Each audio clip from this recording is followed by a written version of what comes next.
convinced us that you were the last messenger.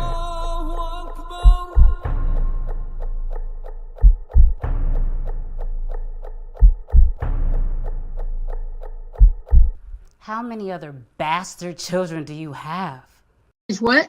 I said Malcolm alleged that some of Elijah's women were underage secretaries, and can you expound on that? Yeah, well, I guess they were, because they were there. I seen them. I seen them myself. It's all true. It's all true. Good evening, messenger.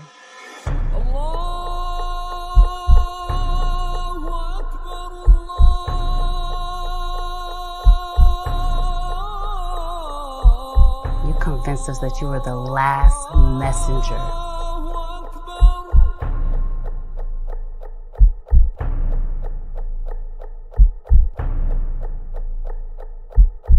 How many other bastard children do you have? Is what? I said Malcolm alleged that some of Elijah's women were underage secretaries, and can you expound on that? Yeah, well, I guess they were, because they were there. I seen them. I seen them myself. It's all true. It's all true. Good evening, messenger.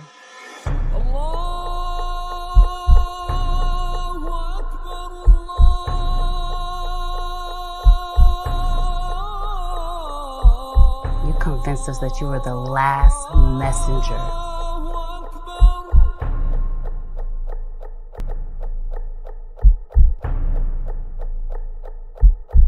How many other bastard children do you have? Is what? I said Malcolm alleged that some of Elijah's women were underage secretaries, and can you expound on that? Yeah, well, I guess they were, because they were there. I seen them. I seen them myself. It's all true. It's all true. Good evening, messenger.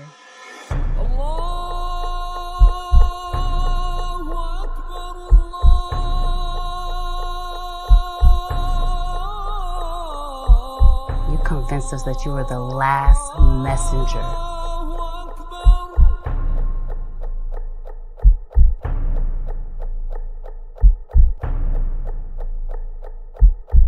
How many other bastard children do you have?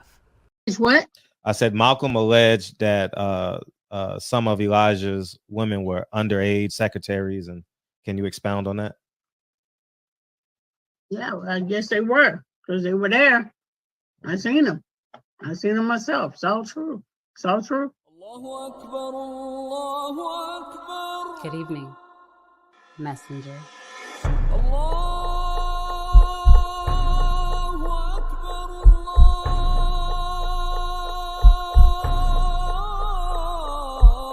You convinced us that you were the last messenger.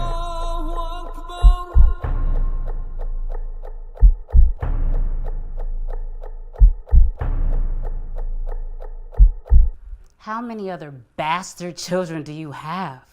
Is what? I said Malcolm alleged that some of Elijah's women were underage secretaries, and can you expound on that? Yeah, well, I guess they were, because they were there.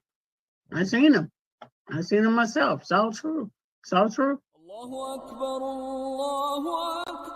Good evening, messenger.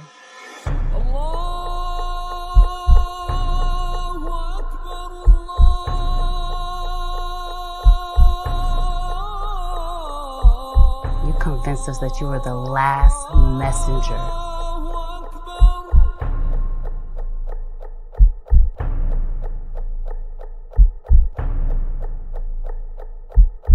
How many other bastard children do you have? Is what?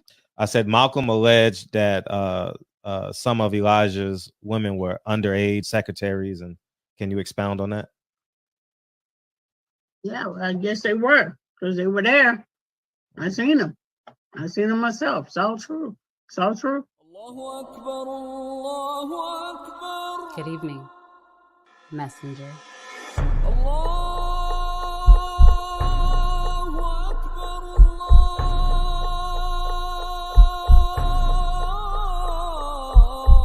convinced us that you were the last messenger.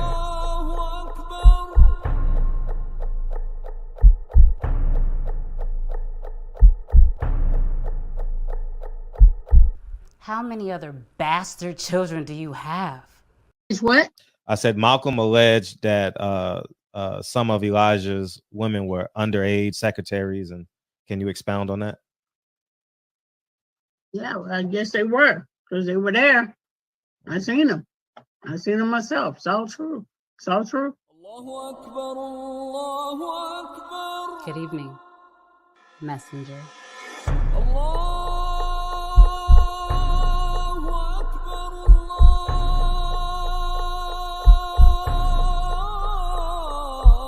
You convinced us that you were the last messenger.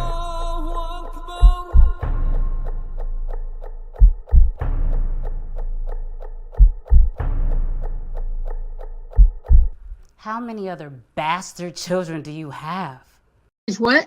I said Malcolm alleged that some of Elijah's women were underage secretaries, and can you expound on that? Yeah, well, I guess they were, because they were there. I seen them. I seen them myself. It's all true. It's all true. Good evening, messenger.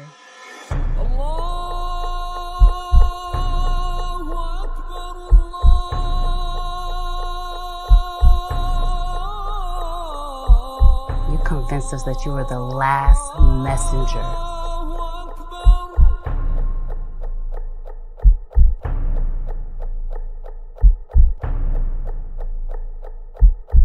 How many other bastard children do you have? How many? How many? How many ways?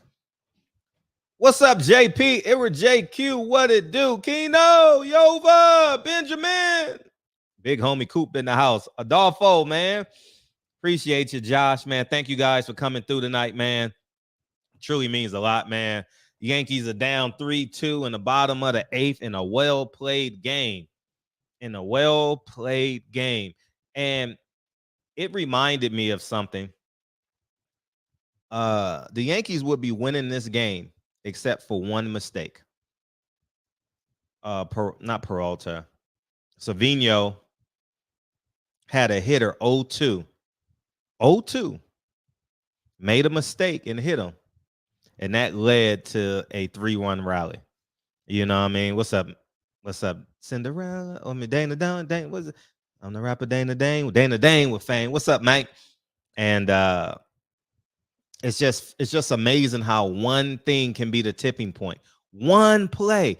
The Yankees are playing a perfect game, yo. One pitch led. Oh my God, he would have had a 1-2-3 inning.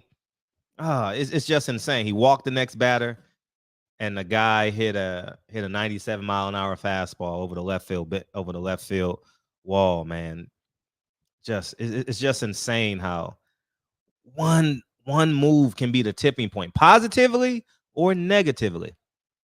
You know, my tipping point, as I've told you guys 1,000 times, I spent 2 days in jail. And I said, this shit ain't for me. I ain't committed a crime since. You know what I'm saying? I haven't committed a crime since. You know, I was a petty theft. That's who I was. I was a petty theft. But I went downtown when I was looking for some information. And you see that every weekend. Yeah, perfect example. Y'all were winning. This man run. Yes, we got him. This man runs. Oh my God. Catch it, man. What are we doing? We got it anyway. 3 outs. Top of the 9th. Last 3 outs for the Yankees. All right. You're absolutely right. Last weekend with the Ravens. I'm a Giants fan, but we still can have this conversation. Oh. I wouldn't say he's playing a perfect game, but the Ravens were definitely better than the Giants this past Sunday. This man, Lamar Jackson, scrambles, run around, throws an interception. But before that play, Mr. Jones, they had an illegal formation, didn't they? They had an illegal formation. The wide receiver didn't cover up the end of the end of the line, and then he scrambles, and they got their illegal procedure. So now it's 3rd and 5.5 because remember it was 3rd and 1. They backtrack. He scrambles, runs around, and throws an interception to Love. Love runs it back. They score a touchdown, and now they're anxious. Number 5. The rookie from the Giants strips Lamar Jackson, and the Giants go on and win the game. That's literally how it happened. One play.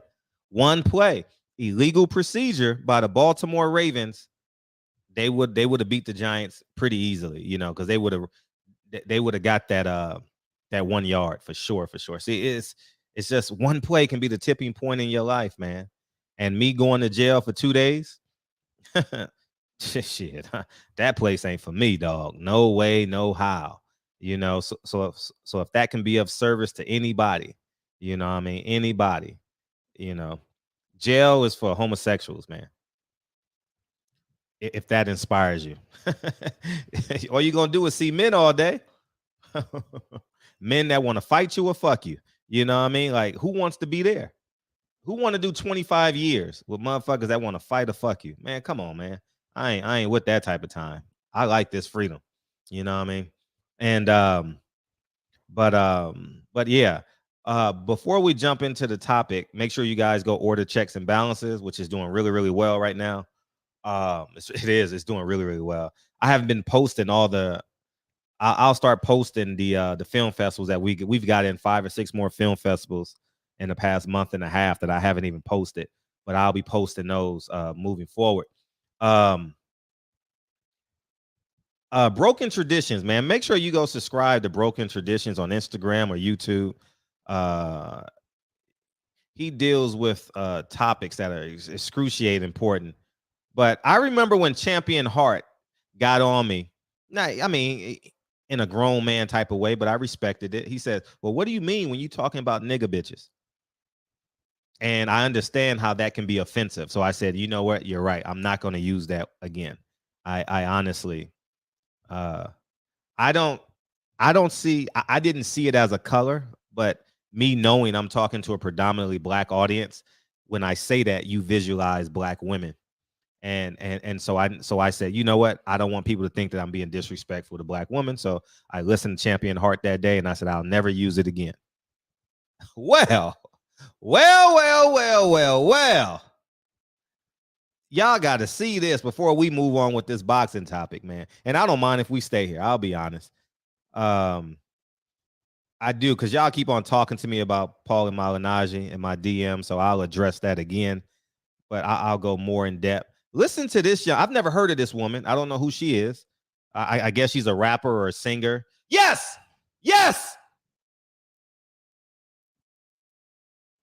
Oh, was that now? Oh, that's old, man. Why you give me hype like that, dog? Fuck. Man, they showing a replay, and I thought he hit a home run. Oh, God. Oh, man. Why they play me like that? They were talking about the regular season. But anyways, man, I really want y'all to listen to this, and we can have this conversation.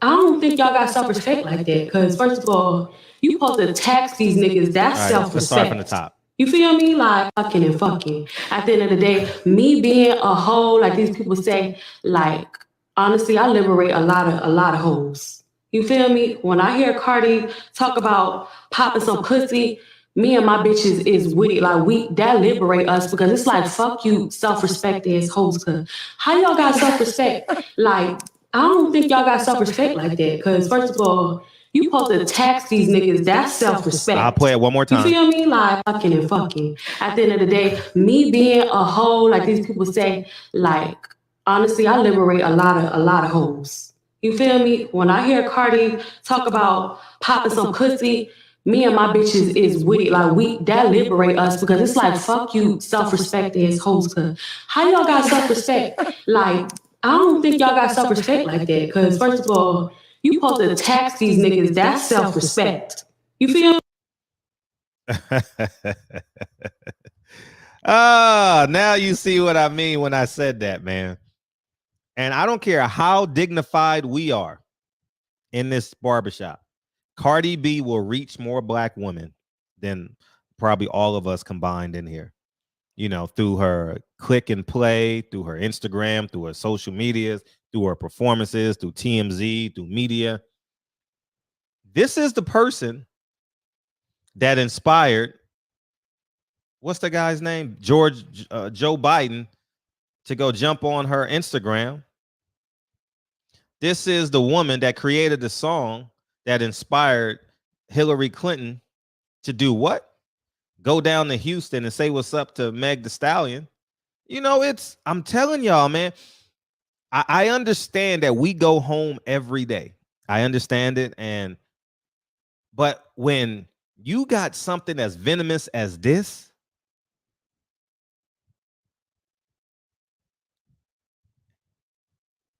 it's challenging to compete with it, man. Like, it's so challenging. And this is why I'm so extra aggressive with it, because Cardi B's gonna wake up tomorrow and reach 1 million people, 2 million people tomorrow, just with a post, you know. And this is what we're up against, you know. It's just destroying the fabric of us. It's destroying all the good, decent people in here, man, that's raising families, that's adopted black kids, that had and have black kids, that, you know, and just good people in general, man. This shit is going to circulate all across the world. And no matter how great your high school teacher is, Cardi B, guess what, will have a bigger impression, because Cardi B speaks on a frequency that a teacher can't teach on. You know, I use me as an example. When I came out, when I was a school teacher in high school, it was that I know it vividly.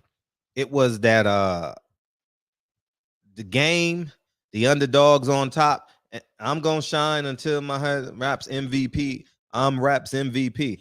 All the kids came in singing that song. That was the song in my class for that year. And you can't compete with it.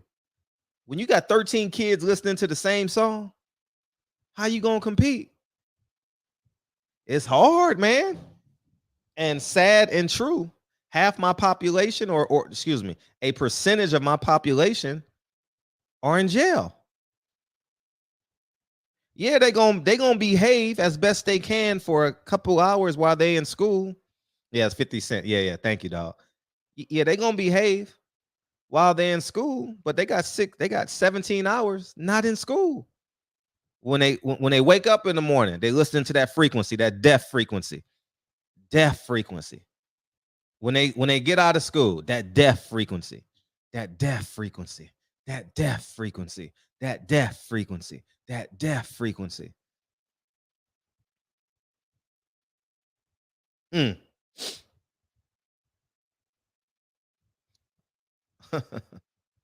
see what I'm saying? It's disheartening, man. It's very disheartening that we literally can't compete with that, not unless we just mainstream media, mainstream people, black men, black women, mixed men, Mexican men, Mexican women, Asian men, Asian women, whatever. We say, you know, we don't want this in our community. We don't want this in our community, dog. No, it's not welcome here. It's not welcome here. Nah, I'm cool on it.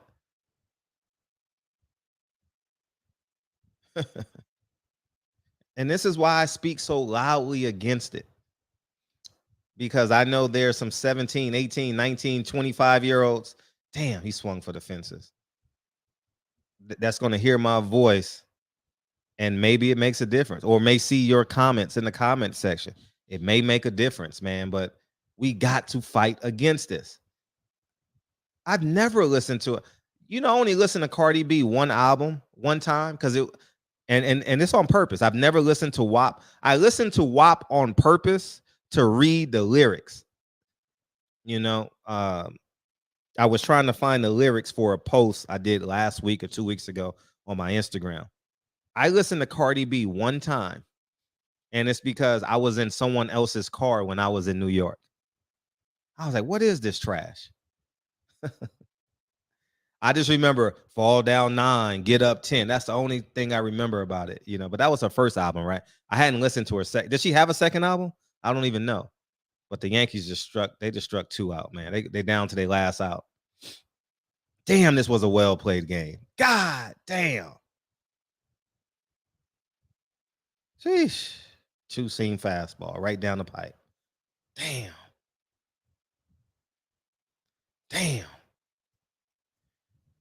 It's tough when you lose these well-played games. You know what I mean? Like, these games be well played like a son of a biscuit. All right, we down to our last out, y'all. And if you have, and if you guys have the zone, Kid Austin is fighting on the zone right now. I don't know when he's getting up, but he's fighting. So if you guys want to pull that up on a second window and let me know how he's doing, that'd be great. I forgot to download the zone. I don't even know my password, dog. You know, I had to order it because not had to, but when I had company over for the Canelo Golovkin fight, so I got the zone. It's 2-0, 2-0. But man, these Yankees are tough. These Yankees are in a tough spot. We got to come back Saturday, 1:00, man. We got to come back, man. We can't go down 3-0, man. Let me love you. What's up, man?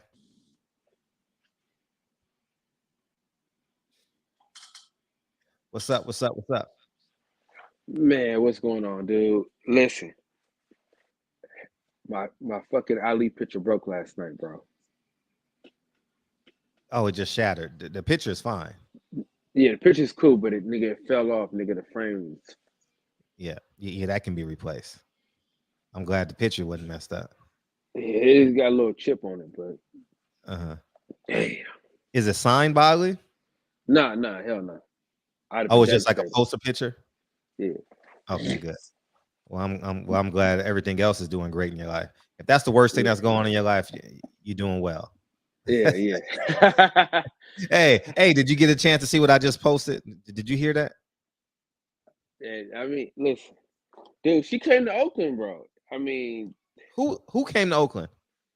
That bro. She from Oakland? Florida. Nigga, hell no. I said you basically shit. Sumika? I never heard of her. She a rapper? She rapper, porn star, all type of shit, man. She just oh my gosh, ghetto bitch. Yeah. She probably got some good ratchet pussy. I never even heard of her. Yeah. She famous for doing nigga shit, you know what I mean? Really? Yeah. She had a video, nigga, worst nigga, more X-rays than tip drill. Really? Oh yeah. I want y'all to see this though. Hey, Broker Tradition be dropping some gems on his page, dog. Yeah, he does, don't he? All right, let's watch this though. Rick Rubin. I talked about the 808. This is real. Now, I'm gonna say some anti-Semitic shit. I'ma fuck your bitch. I'ma kill this nigga. I'ma fuck your bitch. Let me play it from the beginning. I'ma kill this nigga. Because you missed the I'ma question. fuck your bitch. No, I seen that shit. I seen that already. Rick Rubin. I talked about the 808. This Cypress is real.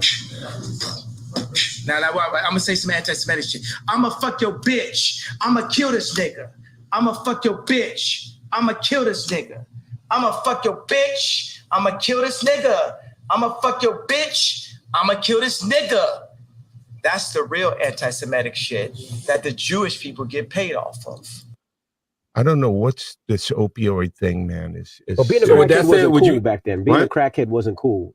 Now they seem like they're making it cool to be drinking lean and syrup, and it's the most dangerous. It's the most dangerous thing that's facing our society.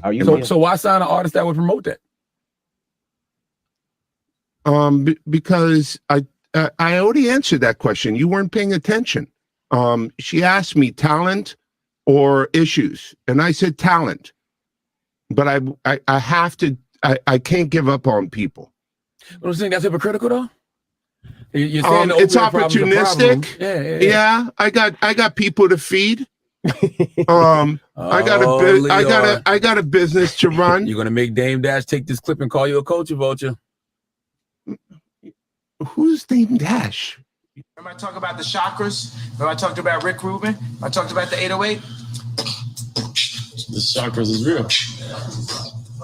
Now, I'm gonna say some anti-Semitic shit. I'ma fuck your bitch. I'ma kill this nigga. I'ma fuck your bitch. I'ma kill this nigga. I'ma fuck your bitch. I'ma kill this nigga. I'ma fuck your bitch. I'ma kill this nigga. That's the real anti-Semitic shit that the Jewish people get paid off of. I don't know what's this opioid thing, man. But being a crackhead wasn't cool back then. Being a crackhead wasn't cool. Now it seems like they're making it cool to be drinking lean and syrup and it's the most dangerous. It's the most dangerous thing that's facing our society. So why sign an artist that would promote that? Because I already answered that question. You weren't paying attention. She asked me talent or issues, and I said talent. But I have to. I can't give up on people. You think that's hypocritical though? It's opportunistic. Yeah, I got people to feed. I got a business to run. You're gonna make Dame Dash take this clip and call you a culture vulture. Who's Dame Dash? Remember I talk about the See what I'm saying, Kyle? Yeah, he know who the fuck Dame Dash is. Oh, that's Leo Cohen, right? Yeah. That's Leo Cohen. He's been stealing from the black folks since the beginning of time, man. You know what I'm saying? Like, Murder Inc., right? I don't know if you saw the documentary, but you probably should, right? They talked about how Ja Rule, remember how Ja Rule had all the love songs and being, your Yankees getting their ass beat? He checked swing and he struck him out. Anyways, go ahead, dog. Is it on ESPN? It's over. Damn. They're down 2-0. Okay, you're about to make a great point. You're about to make a great point. Yeah, Russell Westbrook is fucking garbage, though. I'm watching this fucking game. I'm about to turn to it now. We fucking suck. We close to winning, but we fucking suck. Hey, so remember how Ja Rule was trying to promote like the love and being with your woman and shit like that? They tried to make him scrap that whole album. The most sold album of his career was almost scrapped. And then Irv Gotti said, Irv Gotti told the nigga, hell no, man, we put his album out. Fuck what y'all niggas talking about. And it sold hella much. And he told Leo Cohen, don't ever tell me how to do my music shit ever again. Because they were trying to keep that same street shit, the same, gangster shit, you know what I mean? All that. And then that's when Ja Rule came with the singing with the ladies and shit. And it sold the most records. You know? Yeah. It's how much blame do you put on the artist? I put all of it on him. Because look at Lil Russell. Shout out to the Bay. Look at Lil Russell. Shout out to the Bay, man. Shout out to the fucking Bay. He about to put a whole restaurant on. I just reposted on my stories. Yeah. Dude, I'm such a big supporter of him. He did that a few times. He's done that a few times. Yeah, but he's actually doing it for the whole season now. Yeah. Pay what you want. But the thing is, people don't understand when you say that. Like I be like, damn, man. You know what I'm saying? Like, how much do I pay sometimes? Like, you know what I'm saying? But it's like somebody might drop 1,000. Another person might drop 5. Somebody might drop $1. Somebody might drop $10. Somebody drop a dub. You know what I'm saying? And but hey, man. But shout out to Lil Russell. You don't see him promoting that bullshit. Look at Simple. You don't see him promoting that bullshit. You know what I mean? You're right. So, this might be his last album on the major, but it is what it is. That's the sacrifice niggas make, but it's a sacrifice that needs to be made. He won't do you said it's his last album where? No, I said it might be his last album on a major because he probably not gonna sell that much. Who's You know what Simba? I'm saying? Yeah, just I mean, I'm hoping he does. He got bars and shit, but you know how it go. He's like an underground artist anyway, though. You know what I mean? He got that feel. You know what I mean? But he got a major label deal though. You get what I'm saying? Mm-hmm. So, but I'm hoping he sells as much as he need to keep going. You know what I'm saying? Mm-hmm. But check it out though. If everybody was just like, man, fuck this shit, we ain't making no type of music like this ever, and then nobody make the music, then well, hey, where do we go from there? That's the music the niggas is gonna go to. It's the only music you got. You know what I'm saying? Whatever they put out is what we're gonna get. So it's gotta be an artist.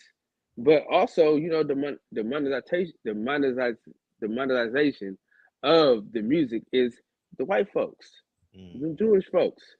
You know what I'm saying? You know what's going on out here.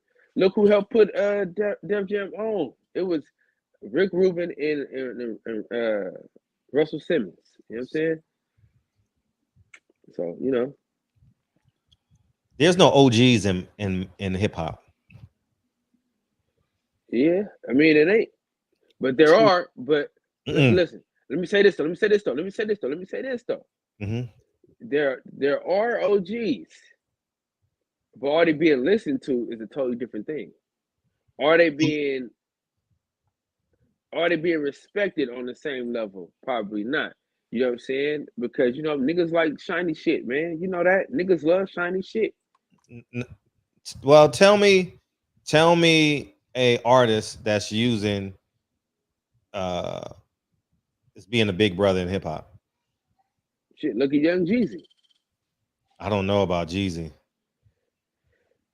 Yeah, I mean, really? Yeah. Hell yeah. His new album is on that level. His last album was on that level. Really? I gotta listen to it. Yeah, man, he let a motherfucker talk shit about his dead homie, man. That's growth. And then you know, Gucci Man basically was saying like, man, y'all stop talking about the dead. You know what I'm saying? Because you know he made the song about the nigga trying to kill him and shit. So I mean, you know, but there is OGs around. There are OGs around. You know what I'm saying? There's not. The fuck is that, Russell Westbrook? Oh, you a headache. Damn. Fuckers, man, we can't make a fucking shot to save our lives. Nigga, wide open for a layup and then try to turn around and pass the ball and almost had a turnover. Jesus Christ. I don't see any OGs in hip hop, man. Like I'm thinking really, really hard. J. Cole's not an OG. Kendrick is not an OG. Snoop Dogg still gang banging. Dr. Dre is, as of last year, 2 years ago, still hitting women. What else? Or shall we say allegedly? What else? Who else? Who else is an OG that I could think of? Damn. You got Fat Joe. Fat Joe still calling black women bitches, and nah, he ain't no OG. Like, who else? Maybe Gilly. Man, come on.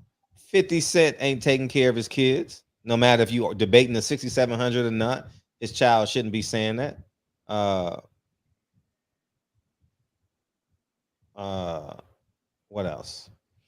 I'm trying. Jay-Z is all about money. He's not.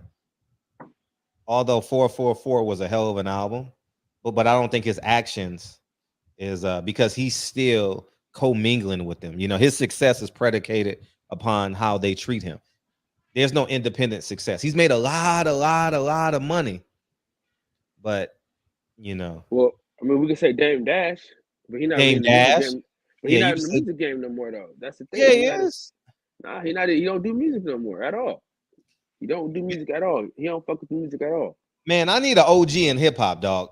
LL Cool J, I haven't heard nothing from him, but he's doing more acting. His last album that I really listened to was Hush, baby, don't let me go. Maybe Rick Ross. He's not an OG yet, though. Probably lightweight though. I'm trying to think who's E40. How's E40? Is he solid out there? He's an OG. Is he solid out there? Yeah, he's solid. But I'm saying, but like you want somebody that's not making that type of music though. Is E40 making bullshit music? I mean, now is it really considered bullshit music if it's like party music? It's just different. I don't know. It's different though. But I'll say this though, his actions are different as far as like how he moving. I ain't gonna lie. I see him more at Golden State games than I see him in front of a mic. I mean, but niggas is old though, Fred. I mean, what time? I mean, old niggas ain't rapping. They the OGs. I was kids when they were out. You know what I'm saying? They're not rapping. I mean, you know what I'm saying? You know, rap music is the only music that just disowns the old. All right, let me clear it up. Who's holding these guys accountable? I've only heard one song in my life, and that was when J. Cole went at 21 Savage. Like literally said, "Nah, young nigga, don't do it that way. This is the right way to do it. And I'm gonna put you on my tour and pay you so you can do it that." Bun B, Killer Mike. Killer Mike is more political, so Killer Mike. I can go with Killer Mike. I can go with Killer Mike, but I haven't heard his stuff. But I can, based off what I see he just on dropped social the album. media. Yeah, so he just dropped the album, so he counts. Ice Cube, he's a businessman. Ice Cube ain't rapping. He's not. But they not holding people accountable. Ice Cube ain't holding people accountable. Like, listen, young nigga, we don't need that bullshit music. I mean, he tried to hold us accountable, and then they said, "Fuck you, don't go to Trump." I respect that about him. Go to Biden. So fuck it. Nah, you know. So he said, "Fuck y'all." So I agree with Q. Fuck y'all. If y'all want to be fucked over, get fucked over. I ain't with y'all niggas.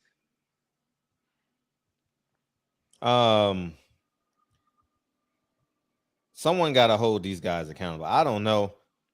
There has to be somebody, like in boxing. There has to be. The reason why these fighters are not going through it is because Roy Jones, Andre Ward, Floyd Mayweather didn't do their part. You get what I'm saying? Like they didn't hold the industry accountable. There's no way in hell that success between Floyd, Roy, and Andre, that these fighters shouldn't be singing the same songs. But Andre Ward really didn't have the success that he could have, though. But he had power. What power? He was the pound for pound best fighter in the world. That don't mean shit, Freddie. You know it. Cut the shit, Fred. It's a business, man. You can be the best fighter in the world and not have no power.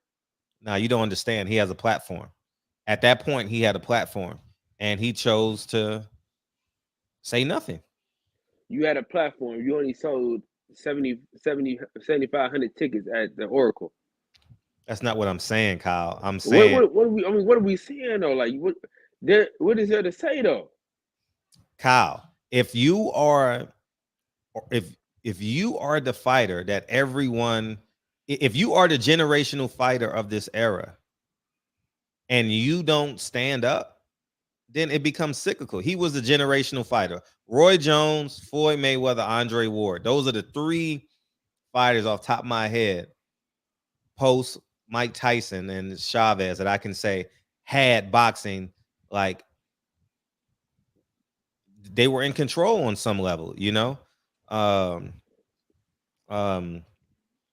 If you don't think it's Andre Ward, let's go Floyd Mayweather, Roy Jones. It don't matter. But I'm just saying, I don't want the conversation to be about Andre Ward. I want the conversation to be about past generations, like in hip hop, not forcing the change. They just being opportunistic. They just like, hey, I'll make more money than you. You know, that's the celebration. Floyd tells us every day, y'all fighting for your life, and I'm fighting tune-ups or exhibitions, and I make more than you.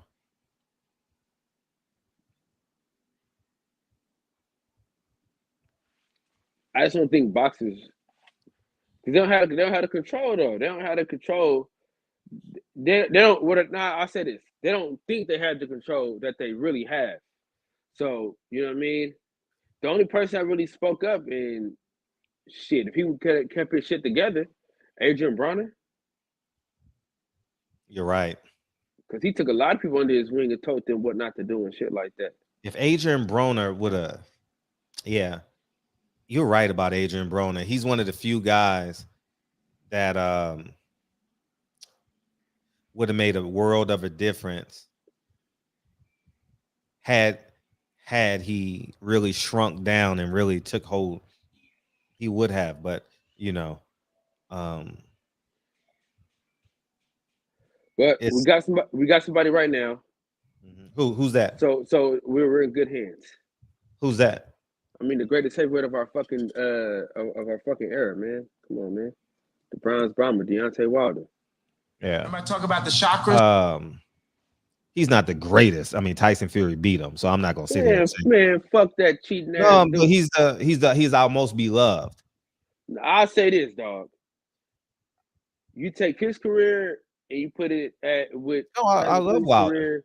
But Wilder, but I mean, you can lose to heavyweight. Listen. You can lose to somebody and still be better than them. You're talking about as a human being.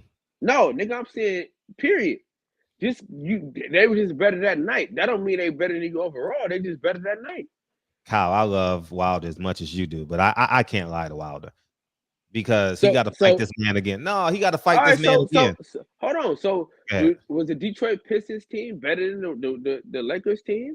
Yeah, they beat them. Who on their team is better than Kobe? Who on their team is better than Shaq? But I'm saying, who is better though? What I'm saying is they just had an off night. He had an off night. It's fine. No, he had 2 off nights. So you got to give that man credit. And you can't pander to Wilder. And the reason why you can't pander to Wilder is because I want Wilder. It looks like he may get a fourth. He may get a fourth attempt. You got to hold Wilder accountable that he lost. So he works his ass off. And that's the standard that I would hold him to. The same standard I would hold Devin Haney to. The same standard I hold myself to. The same standard I hold Lincoln to. You know, as much as I love Wilder, if Wilder was sitting right here, I would say Fury's the best heavyweight right now in the world. He beat him. He's the best heavyweight in the world. And that may be the fire he needs. But I'm not going to pander to him. You know, Wilder is not the best heavyweight. He's the greater man. He has more character. He has more integrity. And I love Wilder dearly. But Fury's the best heavyweight right now. And you can make a case for Wilder Usyk somewhere in there. You know, I think. Jerry wants to call him. Go ahead, Jerry. Holler at me, dog. Any response? Nah, I still got Deontay Wilder. It's my opinion. You know what I'm saying? There's an opinion and I got one. And that's the opinion I'm going with, nigga. You know what I'm saying? The greatest heavyweight of our era, nigga. Shit. Listen. So you think he's a greater fighter? You think he's a greater fighter than Fury? Greater boxer than Fury? Yeah. I'm interested in this. Turn me down, Jerry. Do you think Wilder is a greater right now? 10-20-22. Is Wilder a greater fighter than Tyson Fury? I would say yes. You got to articulate that. How? Because he did it honest. He did it with integrity. You know what I'm saying? He didn't take no shortcuts. You dig what I'm saying? Listen, Deontay Wilder has done more than Tyson Fury has done. So in the overall scheme of things, Deontay Wilder defended his title 10 times. Tyson Fury defended his title, what's it going to be, 3 times his whole career.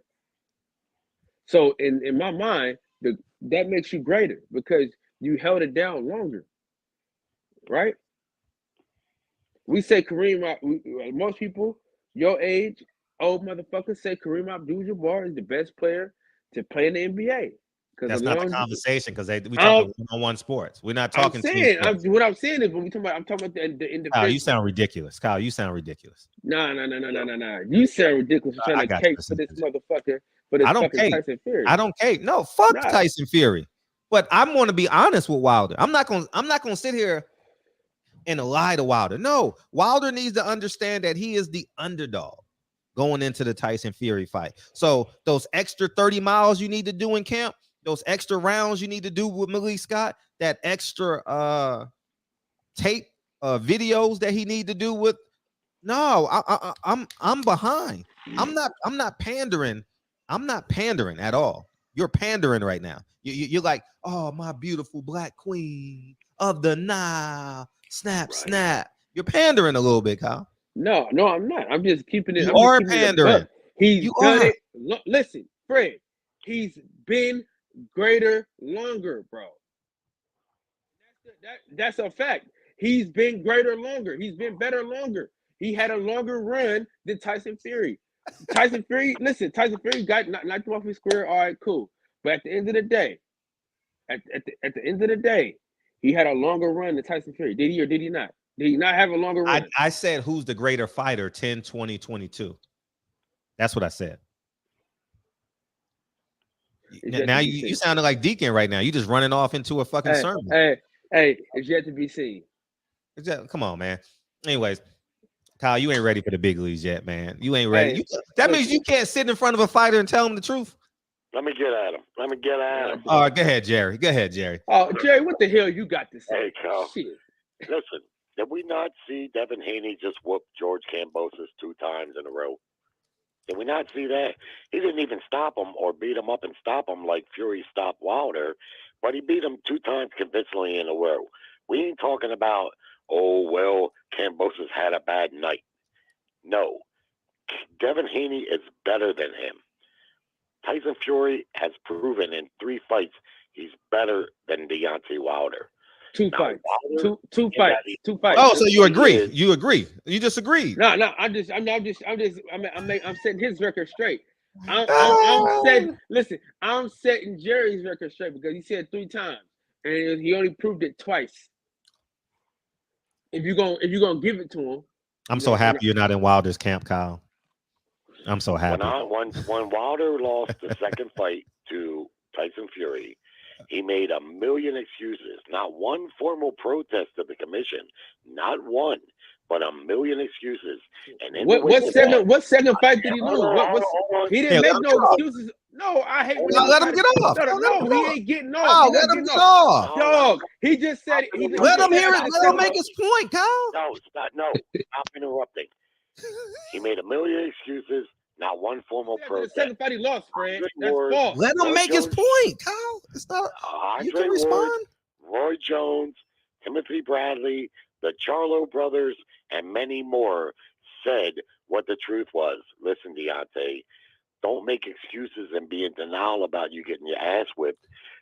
Face the fact that you got your ass whipped and fix the things that will make a difference. We're talking veteran Hall of Fame fighters like Andre Ward and Roy Jones.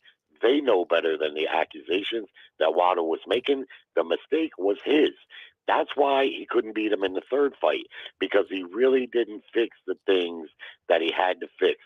But even if he had, it still could play out that just like with Haney and Kambosos, Haney is better than Kambosos. Fury is Wilder's kryptonite. As of today. And it doesn't mean that Wilder can't be great or he can't have his own greatness. He certainly can. But if you watch enough boxing, you know a lot of times you got one adversary. Ken Norton was that for Ali. Ali got victories over Norton, but it's arguable if he really won those fights because Norton was just kryptonite for Ali. And that's what Fury is for Deontay Wilder. You don't have to feel like you're slighting Wilder or wavering in your loyalty to him because of that. That is how it goes. All right. Well, okay. So we gotta correct you real quick though, because you said the second fight that he lost. So the second fight, he didn't make no excuses. The last time he fought Tyson Fury, he made no excuses. He didn't. What's You know, none left to make?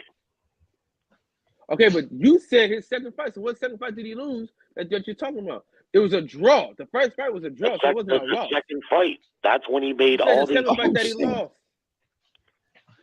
Yeah, I know exactly what happened. The first fight was a draw. I had Fury win the fight by rounds, as most people did, but it was called a draw. That's fine and good. Wilder didn't. But most people, most people did not. But let me say this though. Let me say this though. When he got whipped, Kyle, we got people listening. Let him get off. You said I ain't get off yet though. He got off. I started talking, then he got hit, and then he let him get off on me now. All right, go ahead. Go ahead. What the hell is going on around here in these people, man? What the fuck is going on? Listen what I'm saying. I'll make the breaking news when you guys get done. Okay.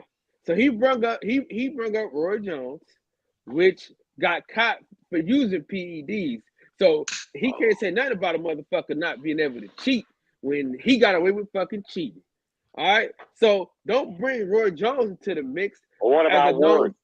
Brother, please. Let him respond, Jerry. Man, I know I cut you off a few times, so I'm gonna let you slide this time, Jerry. What I'm telling you is, Jerry, let him get off, Jerry. Damn, I just said what you slide this time, but you slide. I know, but Kyle, you gotta do the same thing too, man. All right, go ahead, Kyle. I just said I let you slide this time. Hey, Kyle. I'm going on with Kyle, Fred, and also he's the best heavyweight champion because all of his fights, except for the ones with Fury, were without controversy. Not Fury's fights as a heavyweight. Jerry, God damn, Jerry, let the man get off. Hey, Jerry, I know you love Fury, but it's truth is truth. And Fury's fights were always with controversy. Why is that? Now you can respond. Hey, Fred, real quick, Kid Austin just knocked this dude out in the first round, like knocked him out. Someone just posted in breaking news. This is gonna change the topic. They said that Terrence Crawford has signed. Wow, big shot. Has signed to fight David Avenesian December 10th. They just want the fans to go crazy. We don't care. Let them fight. Let them fight. I don't give a fuck. But anyways, listen. I think Wilder and Gary Russell, to me, and Errol Russell is, I mean, not Errol Russell. Errol Spence is growing on me to that capacity. I love these men dearly. Like I worked out in a Deontay Wilder. I paid $70 for a Deontay Wilder hoodie. I am Frugal Freddy, as y'all know. I paid $70 at the Barclay for a Deontay Wilder hoodie. Okay, and I worked out in it today purposely because I was boxing today, and I want people to know that I fuck with Wilder. If Wilder is sitting in this room right now, I would tell Wilder, you are the underdog versus Tyson Fury. Period. And I agree with you. I agree with you that Fury cheated in the second fight because I saw Wilder's injuries. I saw his head. I've never seen a glove make that injury. Never in my life. And I've never seen an open palm like that. And as you guys know, we raised money for me to fly to the commission the week before COVID started. I was going to fly to the commission on that Tuesday and present a case for an investigation. So I do. But the third fight, Wilder came in. Wilder gave this man his best shot. I don't know how that motherfucker keep getting up, but he got up, and that's all I can say. Do I root for Wilder 100%? I do. But I can't lie to Wilder. I love him dearly, like dearly. Like I would consider Wilder a friend of mine, friend. And I don't want my message to get convoluted, but I have to tell the truth because I want Wilder to prepare like he's the underdog. I don't want Wilder going into a motherfucking fight thinking he's the favorite. No. We the underdog, and that's how I feel. Go ahead, Jerry. A million excuses, not one official protest. There's where the claims of the cheating fall right on their ear. Not to mention the fact that Wilder had two representatives in the dressing room watching the gloves get wrapped. the whole nine. Like I said, he got a draw in the first fight when he really lost, but he got a draw. That's fine. He didn't make any excuses. In the second fight, he got his ass whipped totally. He made a million excuses, even so far as to blame his own trainer, his own career-long trainer, and suggest that he spiked his water. That should tell you right there. If he made one excuse, oh, my shoulder was bad, and he stuck to that, that's one thing. When you make a million excuses, you're going to file a protest with the commission. There's going to be some type of protest. As far as the dent in his head, go Google the Nonito Donaire, and the opponent, I'm not sure, but he had the same dent in the side of his head that Wilder had. And this is what happens when you get what's known as your jaw jacked. Right in front of the ear is the mandibular joint. And right in front of there's muscle tissue that's incorporated that goes around your skull. When your jaw gets dislocated, that muscle also gets positioned over. What you're seeing there in that impression is not bone. Bone doesn't bend. Bone breaks. It breaks when you hit it. Doesn't bend and can cave in. What you're seeing is the muscle has been displaced because his jaw has been misaligned at the bottom from the top. This is a common injury in boxing. I deal with it myself because I have TMJ and I know what it is. And the left side of my head from a car accident it's kind of just like Wilder's, but not quite as bad. That's what that is. If there was an egg-shaped object in the glove, his corner would have seen it put in. Also, he took his gloves off after the fight. There's no fucking egg shape. That's a pipe dream.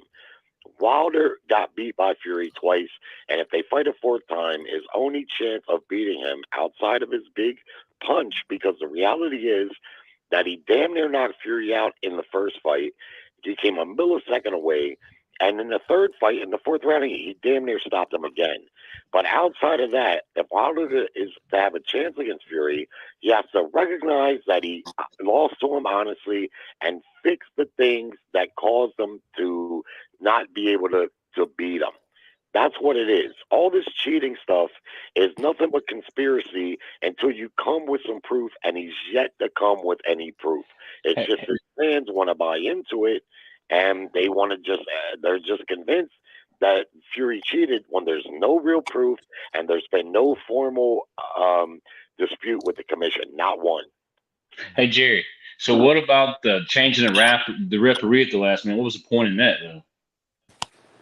It doesn't matter. It doesn't determine. No, I asked you what was the point? Why changing though? Why? I don't know. Okay. I'm not going to determine. Hey, Jerry, can you answer this question for me though?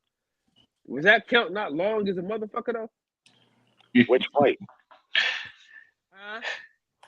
Which fight are you referring to? The last fight.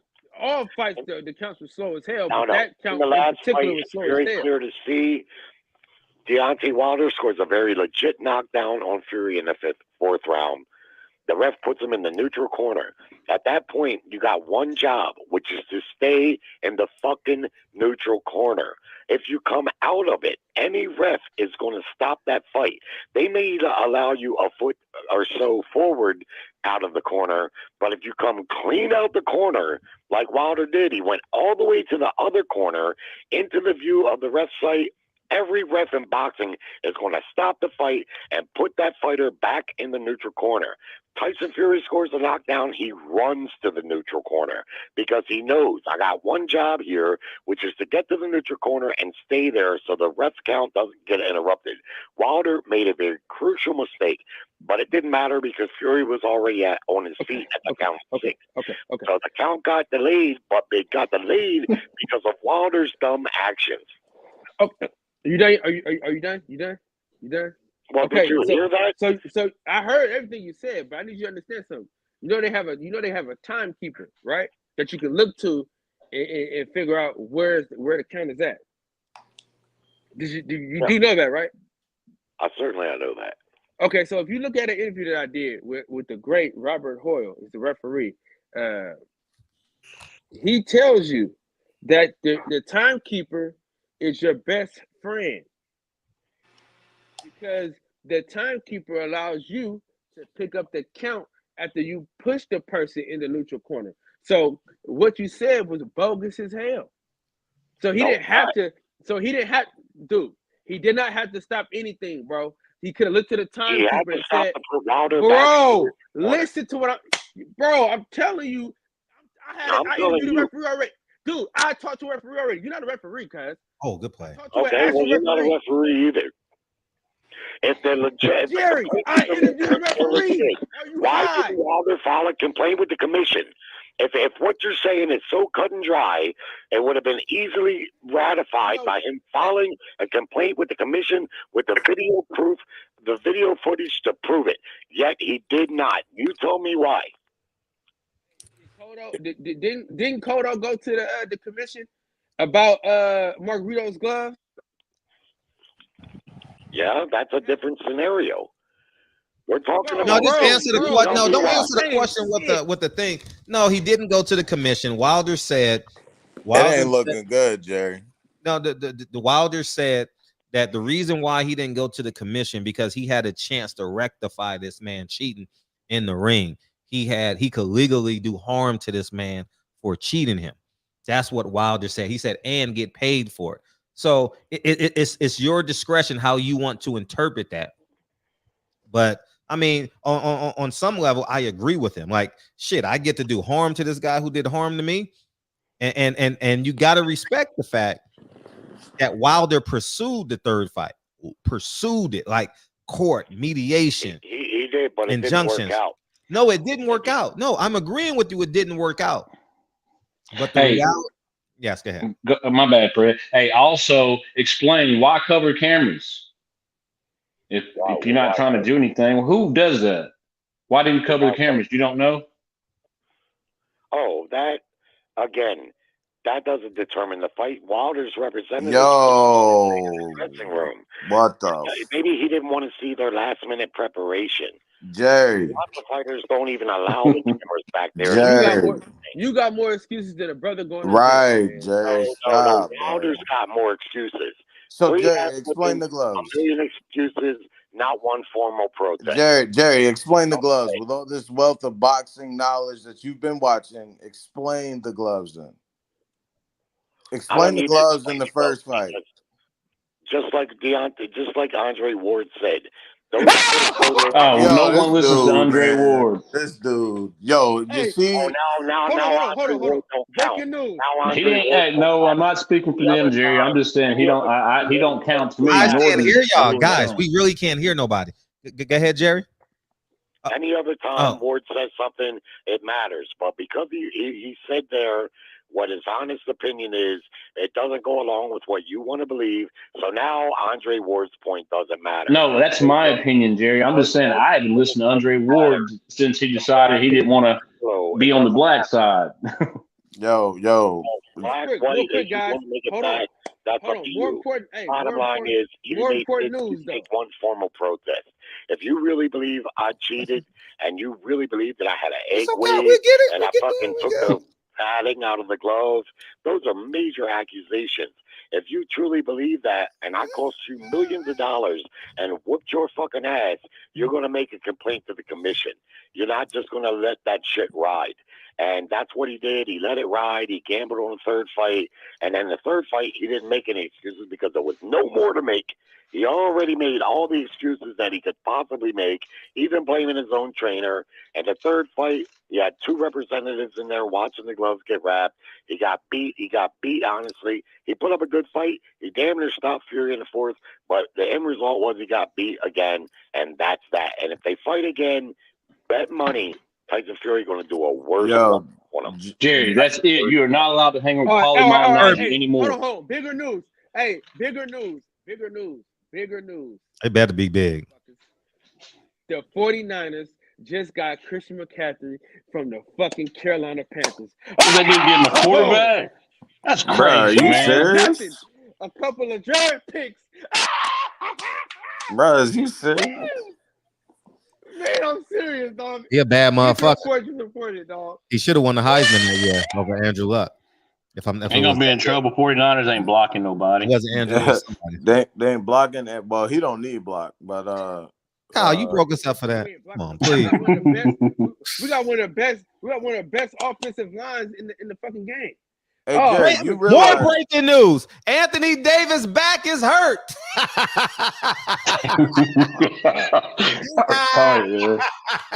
I ain't lying. He went to the dressing room. Dog. Oh, man, this motherfucker. Street clothes. This nigga, he is made out of fine fucking China. No, he's made out of fucking.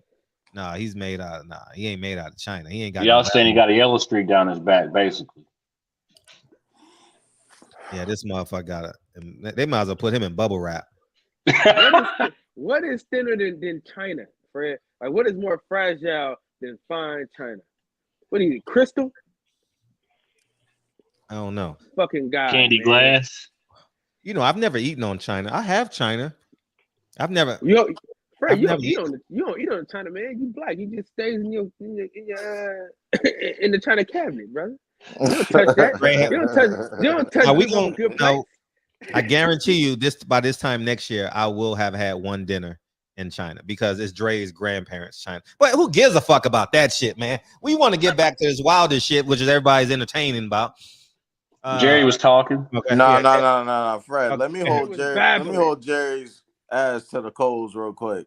Go ahead, Jerry. You starting to sound. You don't look good right now, and I root for you, but well, I don't root for you, but I appreciate your wisdom. But you don't sound good right now. Every time I ask you a question, or anyone on this panel asked you a question, you either answered with a question or you deflected.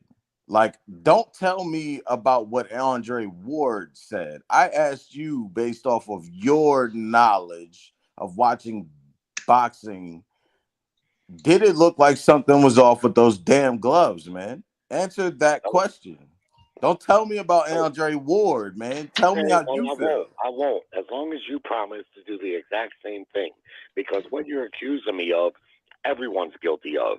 Nobody just answers with a simple yes or no. Everybody makes reference and refers to different things. You do it, I do it, we all do it. That's how we make our points. If you're asking me, do I think his gloves were something was wrong? No, I don't believe there was.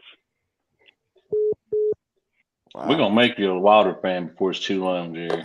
Wow. You're not gonna. As long as Wilder keeps saying he wants to kill somebody, I'm never going to be a fan.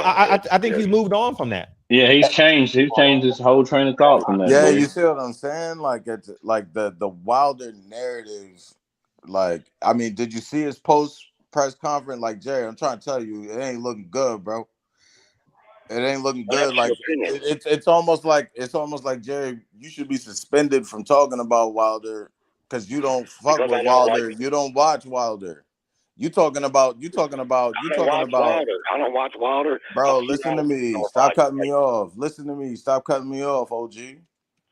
Make a point. I'm about to.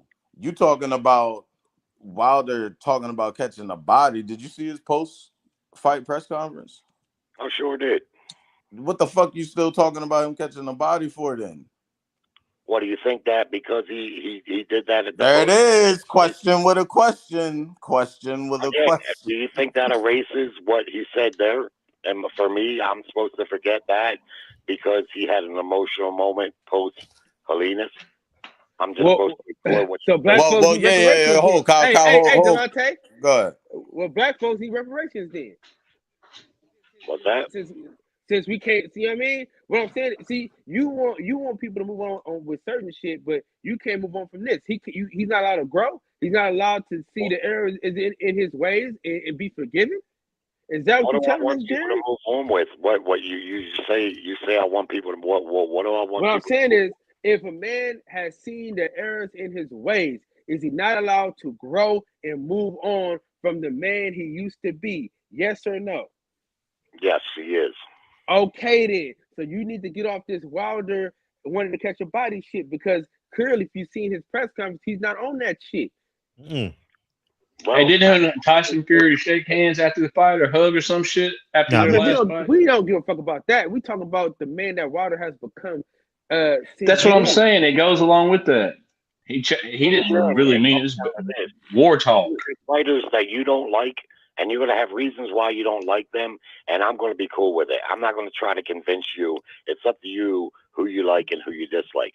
What I've seen from Wilder, not just what he said there, I didn't like how him and his brother approached Dominic Brazil on the street when he was out with his family.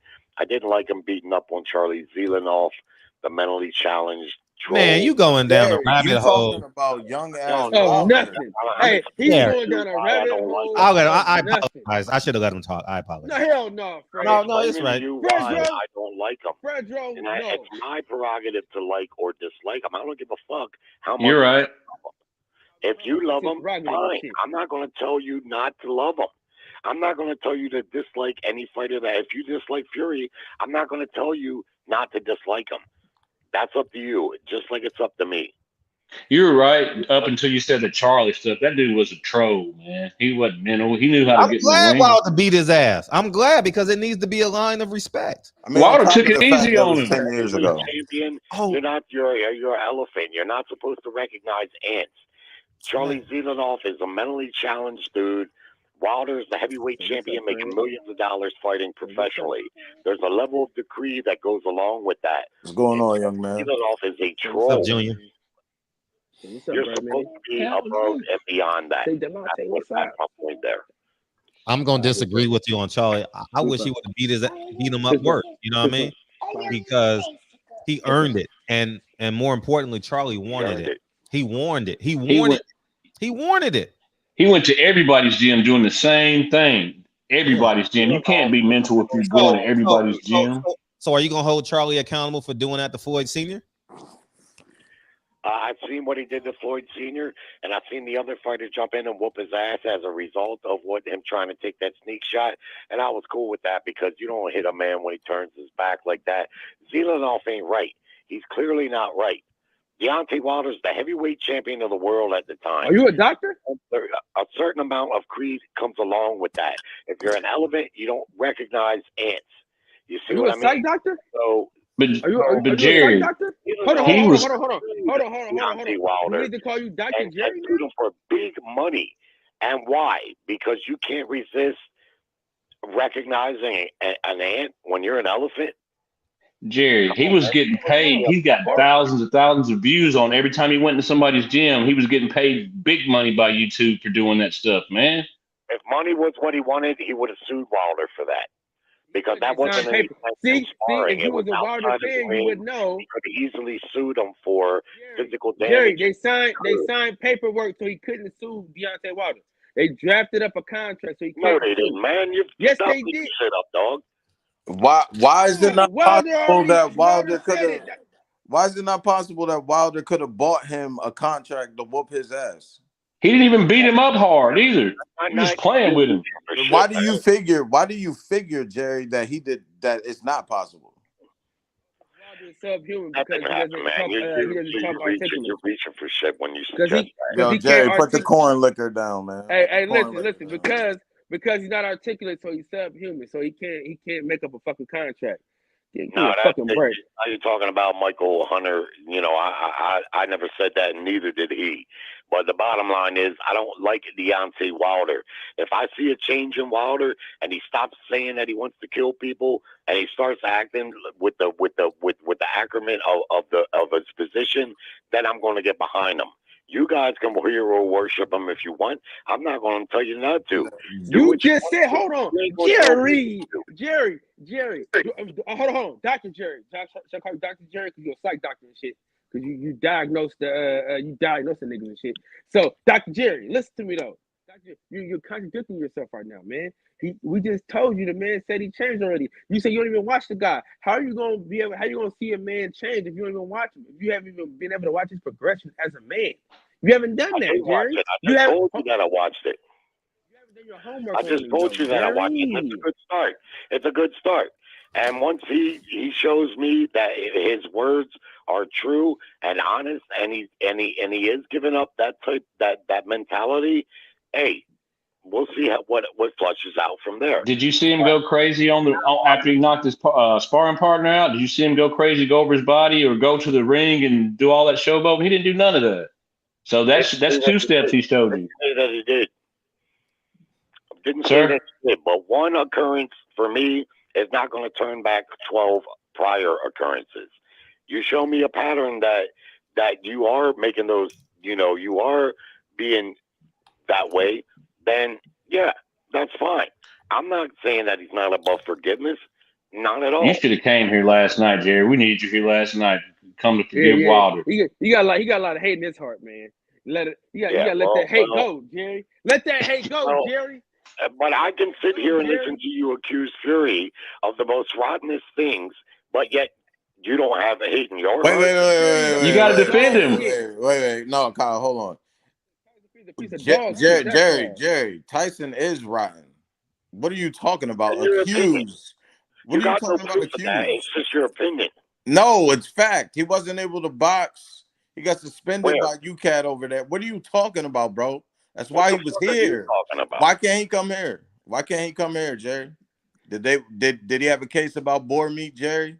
He lost his passport. Steroids, Jerry. No, he lost his passport to a affiliation.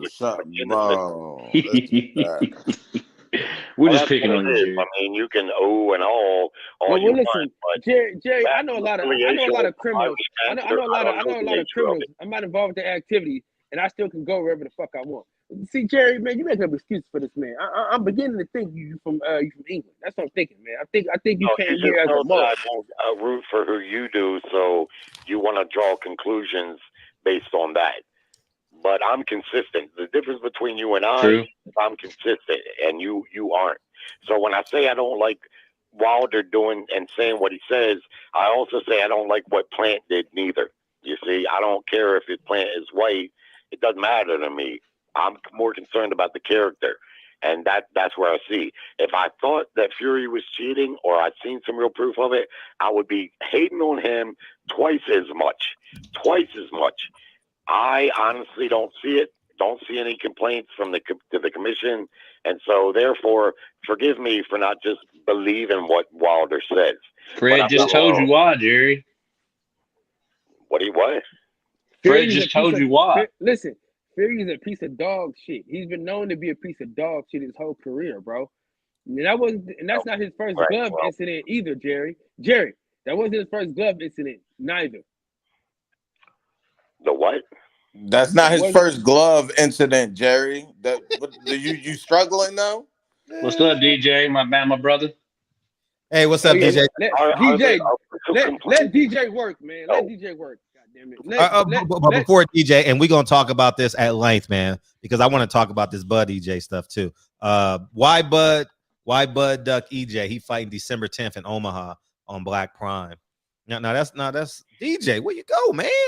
Oh, he at work, so I respect that. All right, but yeah, well, actually, let's switch gears down a little bit, man. What's the first thoughts you get, Kyle, when you hear Bud fighting December 10th in Omaha? Damn. The first thought I get is damn. Kyle, what's your second thought? That's my only thought. It's like, damn. Jerry, what's your go second? Oh, my bad. Okay, go ahead, Bourbon. You can go second for sure, Bourbon. Mine is so. And my second one is so. Because I know Spence gonna fight some good people, so I ain't worried about what Bud does.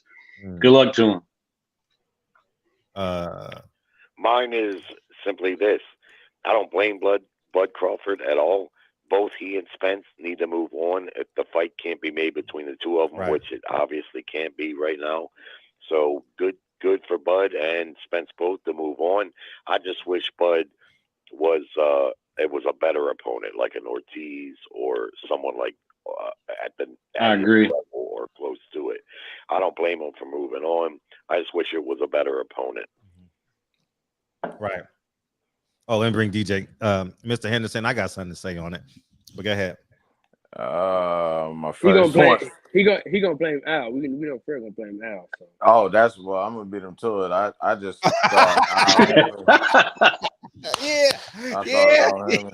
Y'all know me too well, but I got more. Oh, wait, there's more. Go ahead, Mr. Henderson.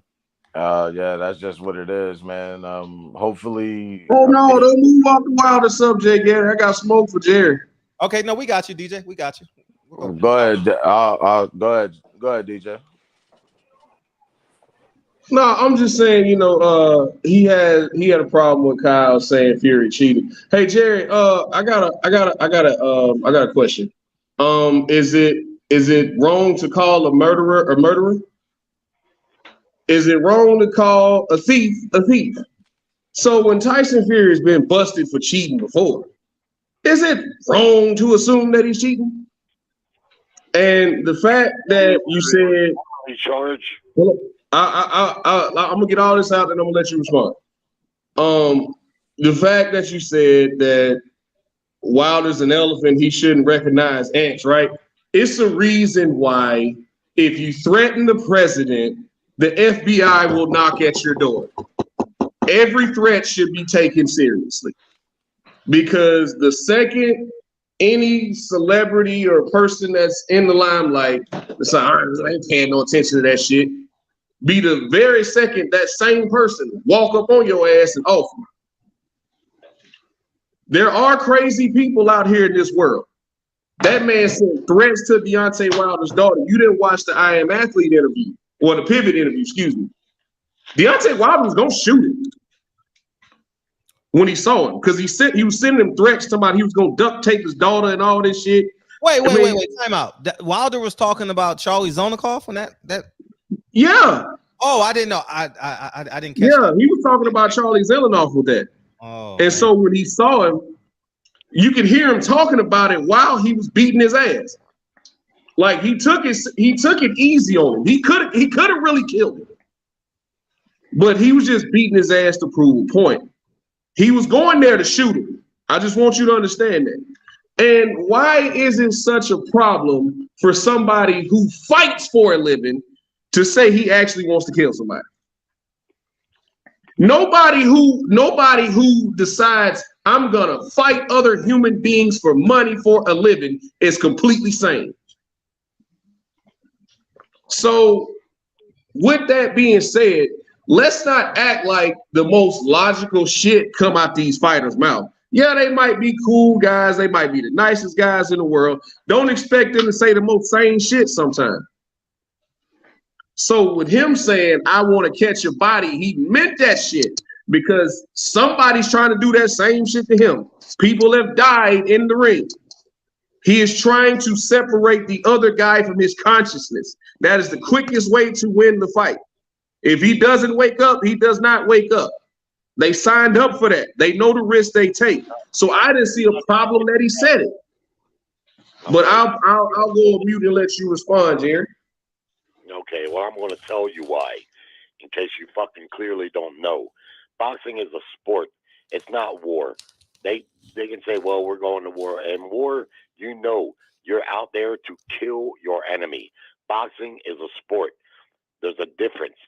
Boxing is a combat sport that's very dangerous, where people can actually die. I, in 40 years of boxing, ever heard a fighter say, I want to kill somebody in the ring. It's ignorant. It's thuggish. I don't give a fuck what you say. More times than not, when a fighter scores a hard knockout of another fighter, they'll run over there to see if they're okay. Because at the end of the day, it's a sport. These men have families. They have kids, mothers, fathers. It's not something that you play with by saying. I know how brutal the sport of boxing is. I've boxed in myself, and I've seen tons of fights. Of course, I know the dangers involved. That's why you don't talk that shit. It's unnecessary. And best fucking believe, if Deontay Wilder ever did take a life in the ring, or God forbid his life be taken, he would have regretted those words. So you ain't never going to make a point to make me coincide with what you're saying there. I don't care if it's Deontay Wilder. If Fury said the same thing, I'd say the fucking same thing about Fury. That type of behavior and that type of mannerisms, there's no place for it. And we talk on here nightly about violence and black on black violence and the unnecessity, how unnecessary that you don't talk that shit. And when I've heard them say it before, I've heard the reporters say, "Come on, man, that's crazy. You don't mean that." Yes, I mean it. So when he's talking that shit, I'm not on his bandwagon. Take his name and his race out of it. And anyone who says that, I'm not down with it. Okay, that's number one. Number two, to your other point that you were making, from what I could gather from it, is this: you can make accusations about someone all you want, but if you don't have the proof and you don't file the formal charges, then to me it has no merit. It's simply accusing. You say Tyson Fury's been caught. Tyson Fury doesn't have any formal instances against him where other than accusation. If he got suspended, Jerry. He got suspended. Oh, Kyle, please let him finish. Please let him finish. Please let him finish. We talk about the 3 fights with Deontay Wilder. Like I said, the first fight, he made no excuses. He said in the ring, and he said afterwards, this is what warriors do. This was a good fight. We got to run it back. Wilder said, no problem. Second fight, he got beat, came with a million excuses, even blaming his trainer. And the third fight, there was no more excuses to make. You couldn't make any excuses about the gloves because your trainer, like they were in the first fight, they were right there watching. All the stuff that you said happened in the second fight, you had a chance to ratify in the third fight if you really believe. But there was nothing changed, and the result was the same, and that's that. You see, so to me, if you had some proof and things were solid and you made the official complaint, you did that, you had some proof, then I'm listening. Otherwise, it's accusations and excuses. Hey, Jerry. Okay, I'll go in reverse. I'll go in reverse if y'all will let me on. Okay. You do understand how he lost his belts after he beat Fury, right? He tested positive. He tested positive and lost his belts. So it's not an accusation. That is a matter of fact that he's tested positive before. He's been caught cheating before, and it's so that's really not up for debate because those are facts. Going back to you saying, this is a sport. This is man. Listen, these guys sign up to beat the living shit out of each other. That's what they sign up for. We like to see it. The referee, only reason there's a referee is to make sure nobody dies. Because it's a combat sport. Stop it before somebody dies. That's why the referee is there, to make sure it doesn't get out of hand. Because if there wasn't a referee there, more people would die. Because this is a blood sport. You can say it's a gentleman's sport, it's a sweet science, all you want to. But at the core of it, boxing, MMA, kickboxing is all about trying to separate your opponent from his consciousness and beat the living shit out of it.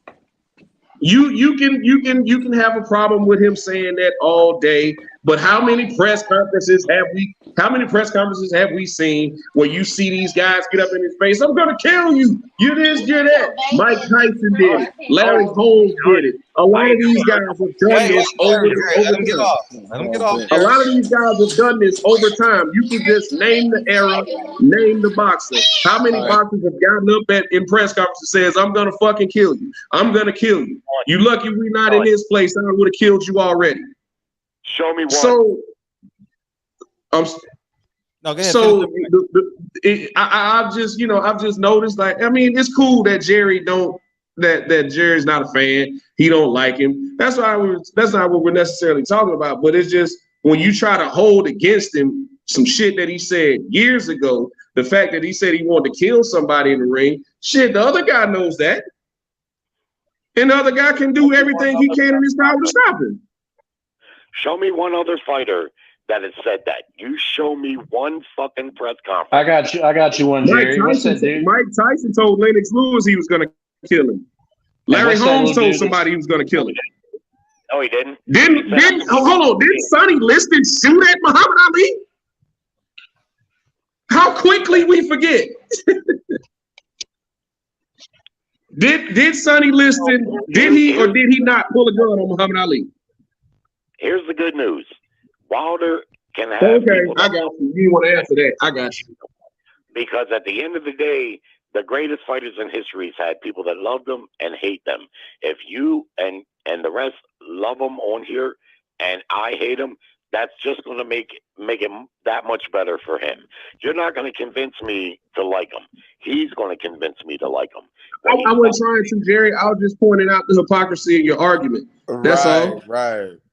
That's it. I'm not trying to make you a Deontay Wilder fan, Jerry. It's cool that you don't like him. I don't expect everybody to like the same fighters that I like, right?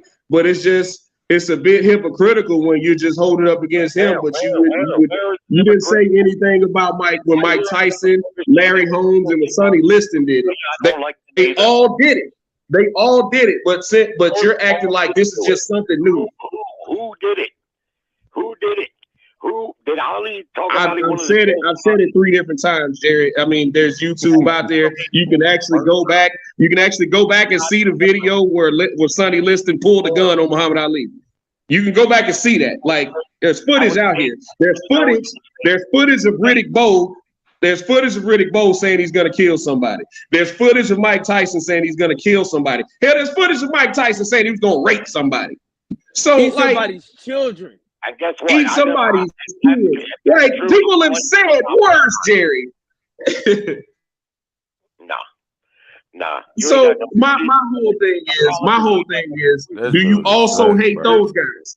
Do you also hate those guys, Jerry? That's all I'm asking. Who? All right. Hey, y'all have a good night, man. Hey, Kyle, that's a big pickup for y'all. If he can stay healthy, that is a big pickup for San Francisco. I like it. And go Birds. We'll see you in the Super Bowl. Hey. No, y'all gonna see us in the NFC Championship, big boy. Yeah, right. Yeah. If you don't sit that Dallas Cowboy shit down somewhere, man. Sorry ass Cowboys ain't worth shit. Christian McCaffrey is on the San Francisco 49ers where he belongs. Where we're gonna be able to use him in a way which he hasn't been used before. All right. Hey Kyle. Listen, if you ain't got him on your fantasy football team, you ain't winning. Fantasy football. I don't give a damn where he at. As long as he's on my team in real life. Fuck the fantasy shit. All right, that's why I don't talk about Spence and Crawford on my channel because it's fantasy. He's on the actual factual 49ers. And we're gonna be able to use him in so many great ways. Kyle, you don't have a quarterback, man. Cut it out. You don't need a quarterback, got a running back like that, jackass. Hey, Fred. Who's your team? The team that beat yours. The team that beat yours. My team anywhere that Cam Newton goes, man. What team is that? Right. And what team is that? Who, Cam Newton's team? Yo, Kyle. I don't watch NFL. Cam ain't in it, man. That's his money shot. Wow. Anyways, we got another gentleman coming to the stage, Mr. Demps. Hey, Mr. Demps, how you doing? Hey, how you doing, brother? Can y'all hear me? Yeah, very well. Yes, sir. Okay, man. Hey, I just wanted to That's how Michael Fuller, man. I just wanted to address one thing that was said by Jerry. He said that boxing is not like war, right? All right, so I'm from the 2 of the 135 3rd Infantry Battalion. I'm a multiple combat deployed veteran and a boxer. And boxing has been the closest thing to war that I have experienced, like the adrenaline part. So for somebody to sit here and try to say that getting in the ring and fighting another man one-on-one where you can die in that ring, it's not like war. And I can almost assume that you probably never been to war. It's probably the worst thing that you can say, man. And then he asked a few names of people that said they want to kill people in the ring. Mike Tyson, on multiple occasions, there's YouTube that you can go back and watch the videos. On multiple occasions, said he wants to kill somebody. He said in an interview that he wanted to kill them so they couldn't get up because that's how afraid he was of them. He said, I'm so afraid to get in the ring that I wanted to kill my opponent so they couldn't have any chance of beating me. That's how bad he wanted to win those fights. So Deontay Wilder's definitely, he's definitely not the first person to say, I want a body in the ring. And okay, well, let me respond and tell you, anytime a Then I'll fighter. finish my statement. I'll let you respond, and I'll finish. No. You should go ahead and finish, brother. Yeah, go ahead if you're not finished. No, go ahead. I Hey, want to hear what and he has let me to throw say. this in there Respond to before that. y'all start. Hey, Jerry, you No, know, like we ain't about to do no interjections. Let Michael Dims respond to Jerry, and Jerry can respond. I like this conversation, man. Let's have a full All right. conversation. So hear me out, man. I am a student of the game. I've read every single book on Cus D'Amato. I've read every single book on Mike Tyson. He's one of the people I study because I like the way that he fights, right? And the thing about Mike Tyson is before every fight, he would cry. And he was afraid. His first pro fight, he wanted to leave the ring. He tried to run away. He didn't even want to fight, right? And so he did an interview, and he has multiple interviews where he talks about this. You can go on YouTube and look it up, where he says, I'm so afraid before I get to that ring that in my head, I told myself I need to kill my opponent. I want to kill my opponent so there's no chance that he can beat me, because he didn't want to be embarrassed. He didn't want to let Cus D'Amato down because that's how much respect that he had for him. So he went in there with the intention of killing his opponents. That's why in the ring, you see Mike Tyson biting people's ear off. You see him still fighting after the bell ring, punching referees just to get to his opponent. Deontay Wilder is actually a mild heavyweight in terms of how violent he is. If you look in the past on the previous heavyweights that we had, the people that don't like Deontay Wilder, they just don't like Deontay Wilder, and that's okay. You don't gotta like another man. Nobody's trying to convince you to like him. But like you said, the hypocrisy in your statements is ridiculous because you're saying a lot of things and then contradicting yourself at the same time. So I really want to hear. I don't want him to cut me off, but I really want to hear what he has to say to respond to that. Okay, well, I'm gonna respond to it right now. I don't give a fuck if it's Deontay Wilder, Mike Tyson, Vinny Pazienza. I don't care who it is. If they're talking that type of shit, I'm not down with it, period. For every fighter that you can name that has said something like what you're saying Tyson said, I can name you 25 to 30 to 50 great fighters that never, ever once talked that shit. You're talking about the exception and not the rule. And being a combat veteran, and thank you for your service, if you don't see the distinction and the difference between sport and war, I don't know what to tell you. Of course, boxing is brutal. It's a combat sport, but it's a sport. It's not war. In war, you go in with the expressed intention to kill the enemy. Boxing, you want to win and you want to beat the fighter, but if your intention is to kill, I can't get behind it. I don't give a fuck who you are, you see? So there's the distinctions. Can I say, hey, Jerry, you know, when you go to the military like the Citadel, that's the number one thing you have to learn how to do while you're in the Citadel is boxing. You have to take it. Right? Jerry, let him get off. Let him get off, Jerry. Let him get off. So boxing is a combat sport. It's part of war, hand to hand, but you have to know how to box. You have to know how to fight when you don't have your weapon. So it's very important. That's the only thing I want to say. And let me say this, man. Do you know how boxing started? Do you know the origins of boxing? Do you know how boxing originally was before over time we got to the civilized sport that we have today? Because you're talking about the exception. No, I'm not talking about the exception. The mindset that you have going into war is the same mindset you have going into a ring. I'm a fighter myself. I have my pro debut in December. I've been an amateur fighter. I've been boxing my whole life. The mindset that you have is the same. When I went to war, I didn't want to go. You don't go in with the mindset of trying to kill somebody. You know what I'm saying? Like, but yeah, when you go to war, everybody that is a soldier, when they go back home, we don't go home saying, I want to go kill somebody because I have an AR-15 in here. I don't have that mindset. But when I step into the field, there's a switch that happens and I'm ready to kill. It's the same thing with boxing. When I'm outside of the ring, I'm not thinking, I see this person here, I want to kill him. If he goes home and if I see him on the street, I'm going to shoot him. But when I step into the ring, there's a switch. And I'm doing everything that I need to do to get out. So Deontay Wilder has to have that mindset because he's in the heavyweight division, the most dangerous division in boxing. So when he steps into the ring, you've seen what happened in the Fury fight. That man could have died. So he has to have that mentality to survive because when you're in that ring, nobody's going to care about your life. How many people have we seen die in the boxing ring? I have people close to me that have died in the boxing ring. You have to have that mindset. So I'm not trying to hear none of that soft shit, man. Like, you can have that. That's your opinion. I respect it. If you don't see the distinction between war and sport, I can't help you. I don't know what to tell you. How did boxing start? Answer me that. I'm not saying there's not similarities in the mindset. Of course, a brutal combat sport, there's going to be a mindset, but it's the intent.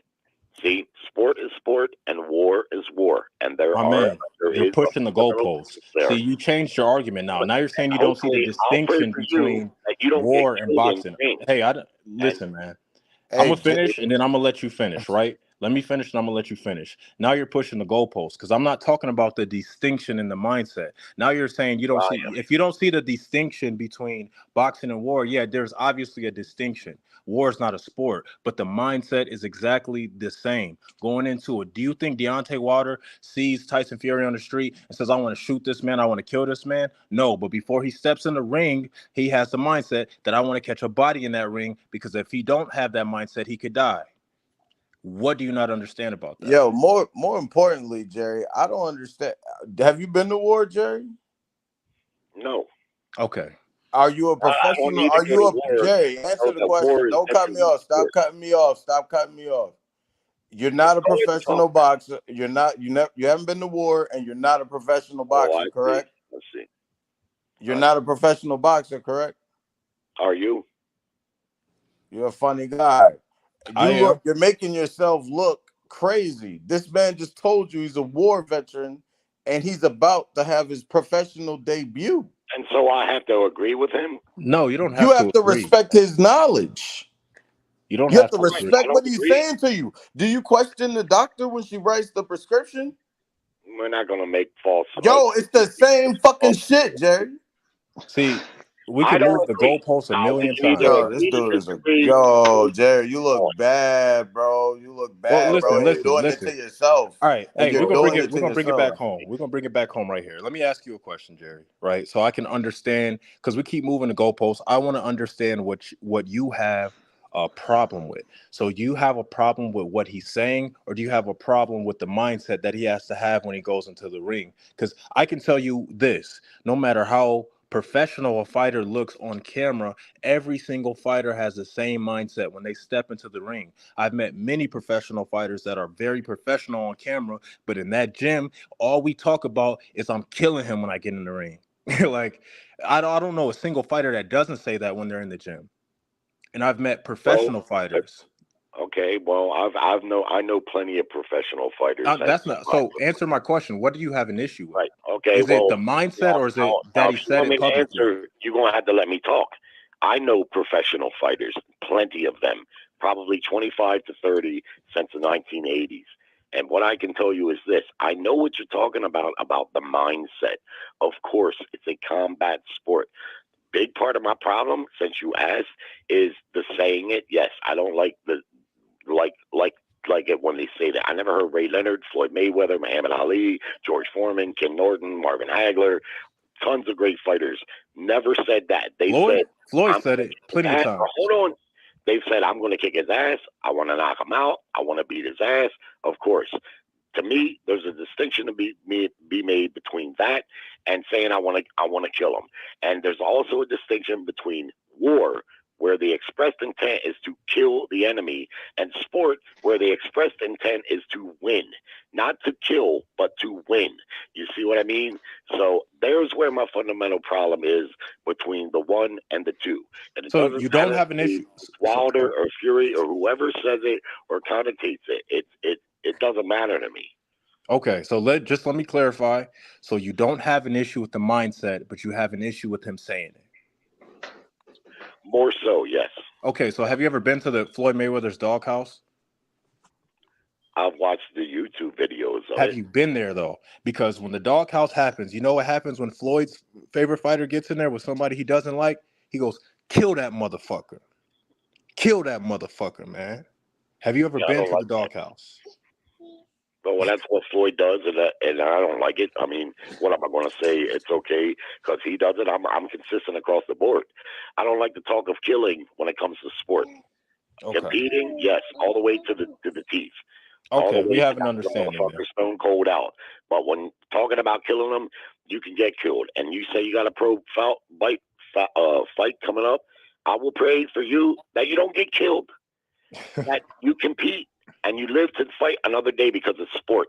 Now, if you went out to war, I'd say the same prayer for you, with the reality of knowing that you could get killed and that the intent of the enemy is to kill you. But there's a difference between war and sport, and when we don't make that distinction, it's bad.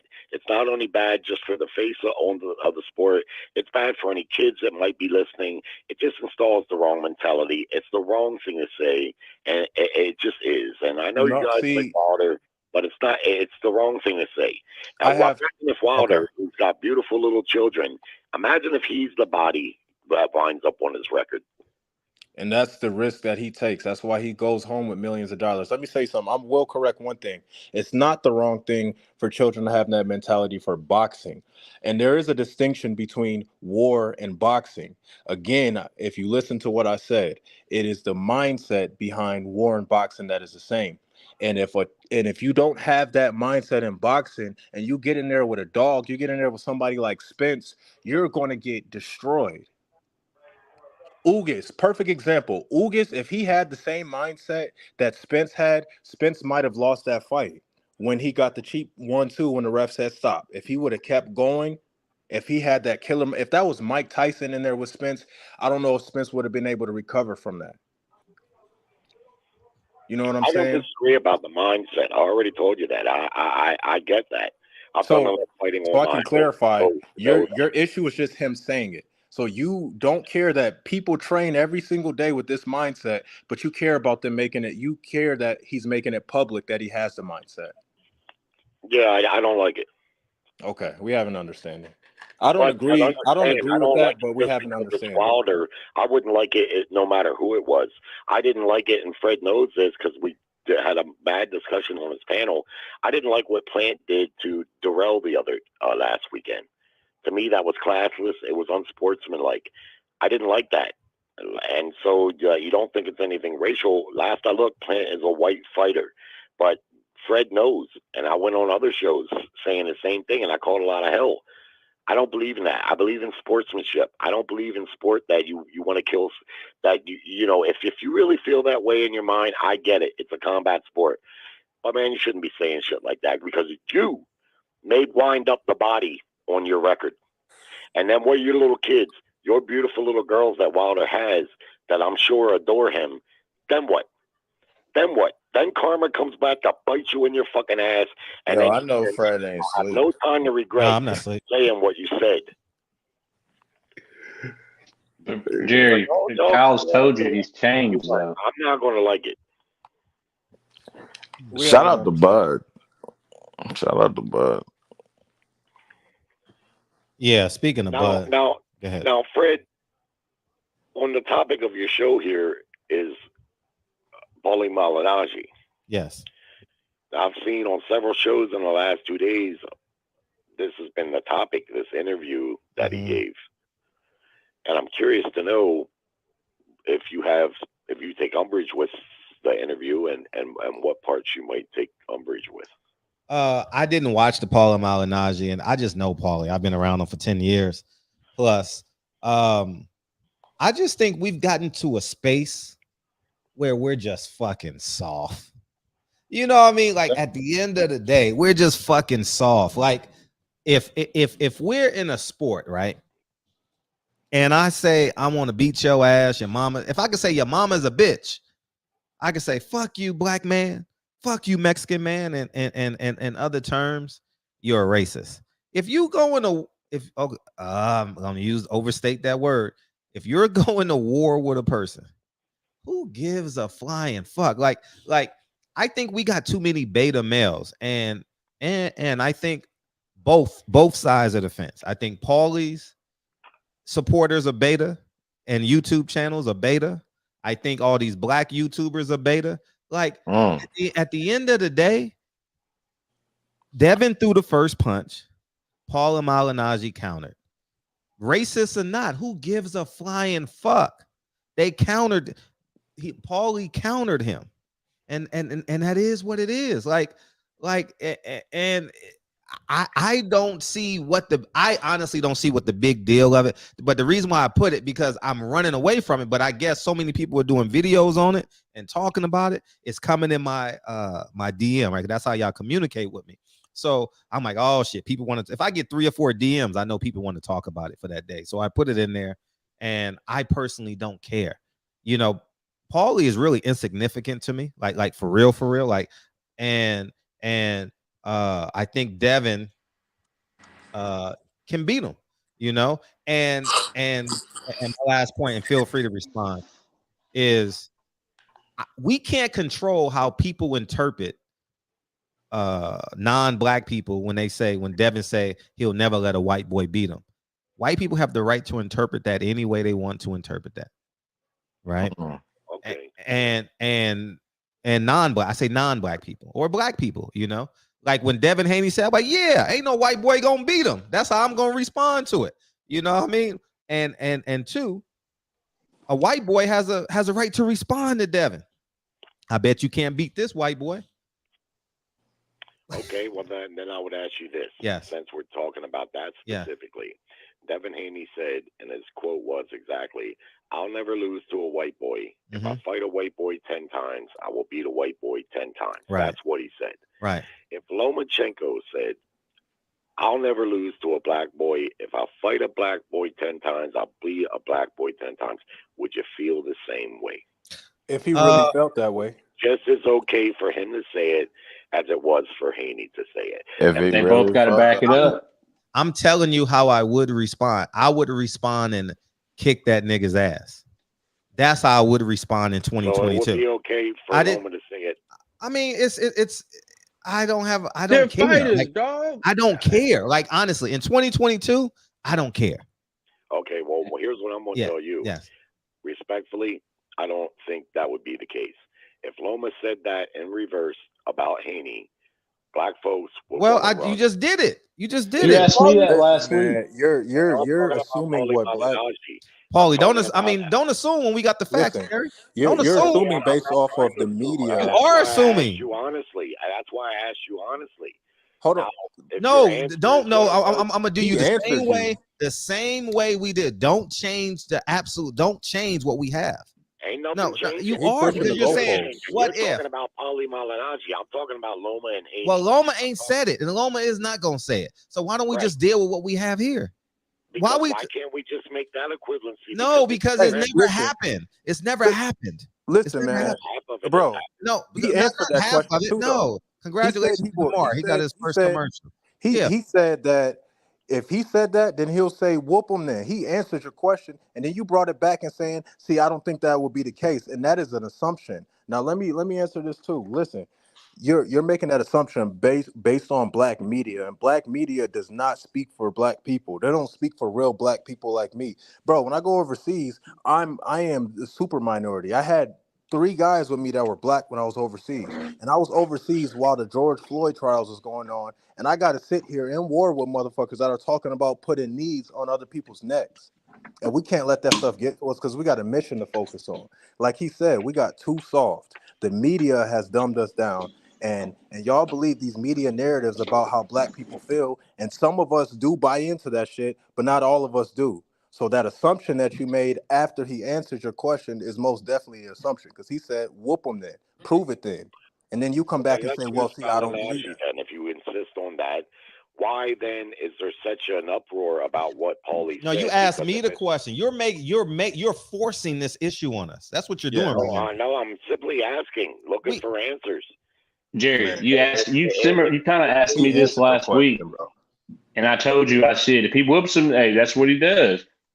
If you say stuff like that, you got to back it up in the ring, man, or you're going to be looking stupid after. So I'm all for that. If they talk like that, they better back it up. I don't agree with Haney saying what he said about not losing to a white boy. And if Lomachenko said the same thing, I wouldn't agree with him either. I would say it's equally as wrong. There's no point in it. You can just say, I'm not going to lose to him. I'm better than him. You don't have to designate. Wasn't that 2 years ago? Paulie brought it up. Now, that was 2 years ago he said that. I'm talking about this current interview with Paulie, but more I'm talking about Devin. I'm talking about what Devin said and giving you an equivalency as if It's a direct equivalency. Loma is his peer and his counterpart. If he said the same thing in reverse, you would not be cool with it, man. We wouldn't care. We wouldn't If he did it in the ring, it's a we bad wouldn't dude. care. The black boy, Jerry, you can't talk about, you can't speak for black folks, Jerry. Are you black, Jerry? You can't speak. Okay, so listen to black folks, Jerry. If Loma would have said, I'm not going to let that black boy beat me, I would have sat in my chair and been like, go prove it then. Exactly. Matter of fact, Devin, don't let it happen. You hear what he said? Bro, we're going to put it very simply. Let's put it very simply like this. You asked the man a question, right? He answered your question. Then you came back and told the man that you don't believe that would be the case, which is an assumption when he already answered your question. So you are trying to force this issue on us. And on top of that, Loma never said that. So I don't believe Loma would say that. You know what the difference is? Because there's not that if Devin Haney says that, there's not 400 years of slavery associated with those type of comments with white people, right? Okay. No. Don't. Oh, I see. Let me finish what I have to say. I so see. There's not that associated with that. So Loma wouldn't say that. Now, me personally, shit. Let me finish what I'm saying, because you interrupting everybody when they speak. Now, me personally, comments like that don't bother me. And a real black man that is comfortable in his skin, shit like that will not bother them in 2022. This is not 200 years ago. You know, like, that's not going to bother me. If you say that, okay, then come do it then. We're fighters. We're a lot of people in the fight game. They get that shit all the time in the gyms and sparring. All you do is prove it in the ring. So you can't sit here and try to make assumptions on how black people are going to feel when a black man just answered your question with prove it then. Do you see why we're saying you're forcing the issue? For all black men. And Jerry, I'm just going to simplify it for you. If that happens if a white boy say that, the simple answer is that nigga gonna beat that white boy's ass. And that's how, if you're in my dining room area and I'm with my college friends and we laughing, like we gonna beat that man. We gonna kick that white boy ass, man. We gonna whoop until he pussy pink. Okay. Yeah, man. Come on, man. Well, like that's saying that, but I'll offer you this. Jerry, that's the type of shit that used to happen back in the day when Ali was fighting, though. In the build-up to the fight, he called Lopez a boy several times. I'm going to take your title, boy. I'm going to whip your ass, boy. But when he did that to Devin Haney, y'all threw a fit. It was all over the fucking internet.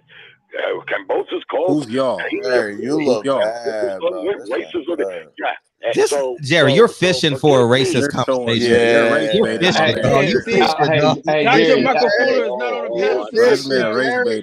Hey Jerry, to debunk your point. Can I ask Jerry? To debunk your point, Jerry.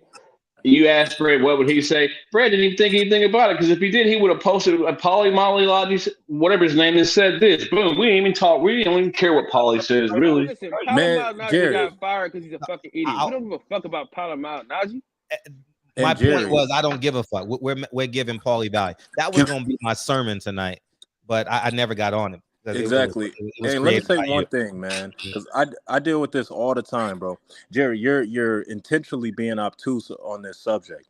You know why there was why some people you know all these big words, man. Hold on, man. Run that back. What that word mean? Play for the people at home. I mean me. Okay. Listen. He's intentionally being naive on the topic, because he's saying Teofimo didn't have an issue with the word boy and Devin Haney did. Now, there's a lot of black people in America that are comfortable in their skin and they don't let racial slurs and stuff like that bother them. But you know the condensation with the word boy and an African American is. And Teofimo Lopez is not African American, so he's not going to have the same issue. You know that. But most people are beyond that, so we're just ignoring it. Don't intentionally be naive to the fact. You know exactly what you're doing. This is race baiting. None of us here care. Now, I don't think any person on this panel right now gives a fuck about Loma saying boy. And to be real, Jerry, you're the only one on the panel bringing race up. So honestly, This is where you This is where you tell Fred good night. Thanks for being on the platform, and you try Hold again yourself. on Monday. Let me ask Jerry a question. That's funny. Can I ask Jerry a question? Yeah, for sure. Hey, Jerry, quick question. So I'm just take it back to Wilder real quick. Who do you like? Who do you not like the most? Canelo Alvarez or Wilder? Wilder. Would you say that you're cool with Canelo? Yeah, for the most part, yeah. So you're comfortable with drug cheats? You cool with Fury? You cool with Canelo? And on the lines of Wilder saying he would kill somebody, these guys are actually trying to do it because they cheating using enhancement drugs. Whatever the excuse they made, they're using these enhancement drugs trying to get an upper hand. And trust and believe, they're not going to hold back a punch if they could really hurt somebody in the ring, if they couldn't, if they can get away with it. So I'm asking that question to you. That's the first good point I've heard so far. That's a good point, and I won't back away from that because I do. I asked you that last week, Jerry. I said, "What's the difference between Wilder's taking a body and Fury using steroids and doing the same thing?" Right now, the same thing I would have told you then. I don't believe in drug cheating. It's dangerous in the sport of boxing. You're not hitting a baseball. Now, baseball, you cheat, you're going to hit that a couple hundred yards, a little bit further. In boxing, you cheat, you got a chance of ending a man's life. So that's a good point, and point well taken. As it comes to race, the very title of the show invokes race right in the very title. Paulie believes white lives matter, as if that's some type of shit. That white lives matter. Of course, white lives matter. It wasn't even the subject matter. So when you accuse me of race baiting, realize I look on this YouTube every night and I see 8 or 10 black boxing shows. 7 of them will have race as part of the title. We didn't bring up race tonight. You did. We were talking boxing, remember? I have the title of this combo. Paulie believes white lives matter. Mm-hmm. Even then, though, Jerry, that's what I mean. As if that's contrary. That anyone's life should matter. Of course it should. White, black, pink, whatever. But as part of the title, just like I see every night, constantly being made about race. But it seems as though it wants to be one way. It's okay for Devin to say, "I'll never lose to a white boy." Now, you're telling me here tonight that you would be okay if Loma said that same thing in reverse. That's not what I've seen. No, that's not what we said.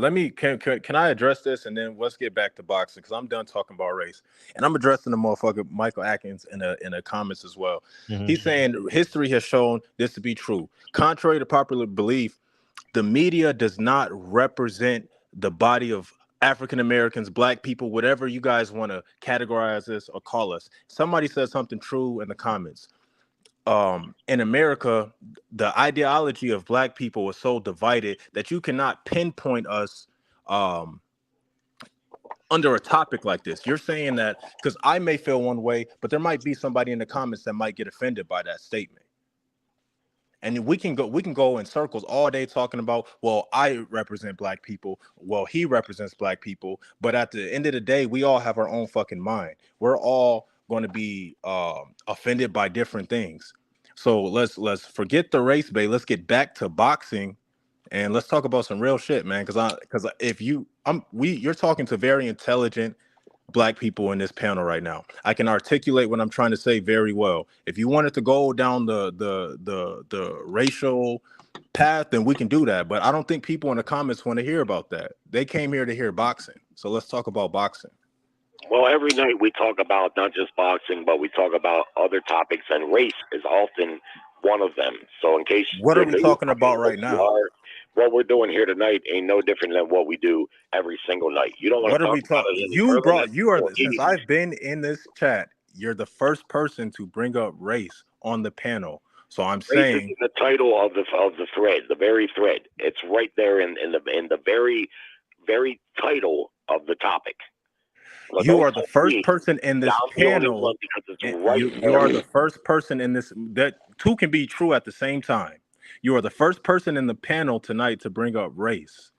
We And went you've from been talking engaging me about the whole murder. time. Hold on, Jerry, let me speak, and I'll let you speak when I'm done speaking. You were the first person. We were talking about murder. I came on the panel because you said something about war and boxing.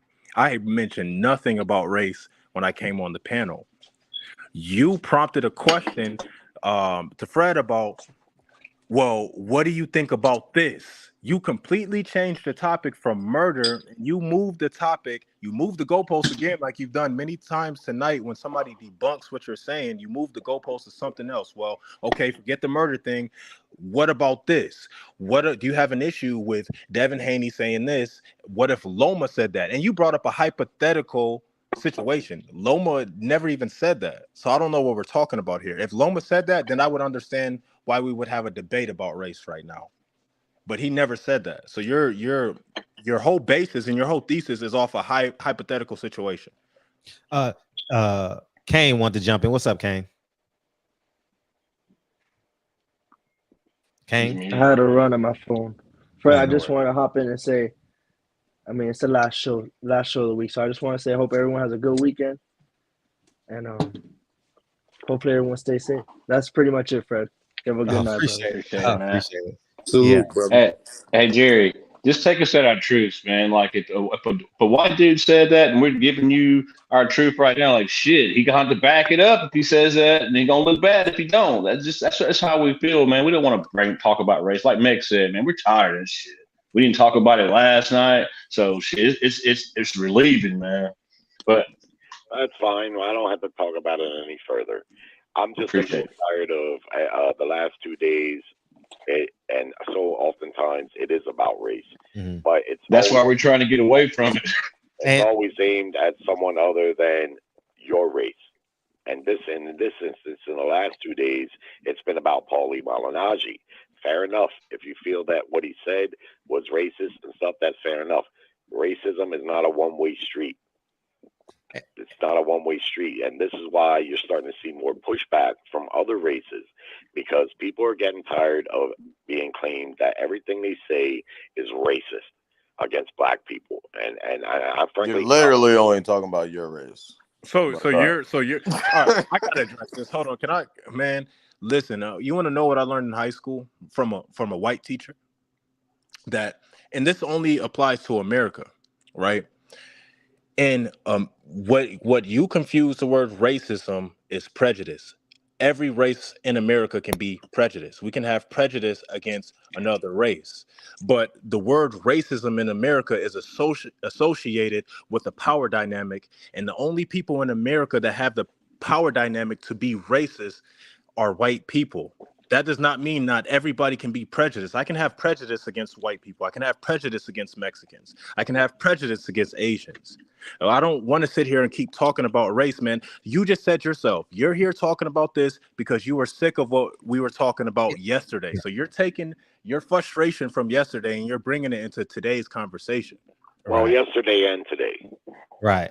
And that was going to be my dialogue on my monologue on it. Was like, it's fuck it, it's over. Like, it's like we're beating a dead horse. Like, yes. Like you know what I mean? This Devin and Paulie shit is just retarded at this point.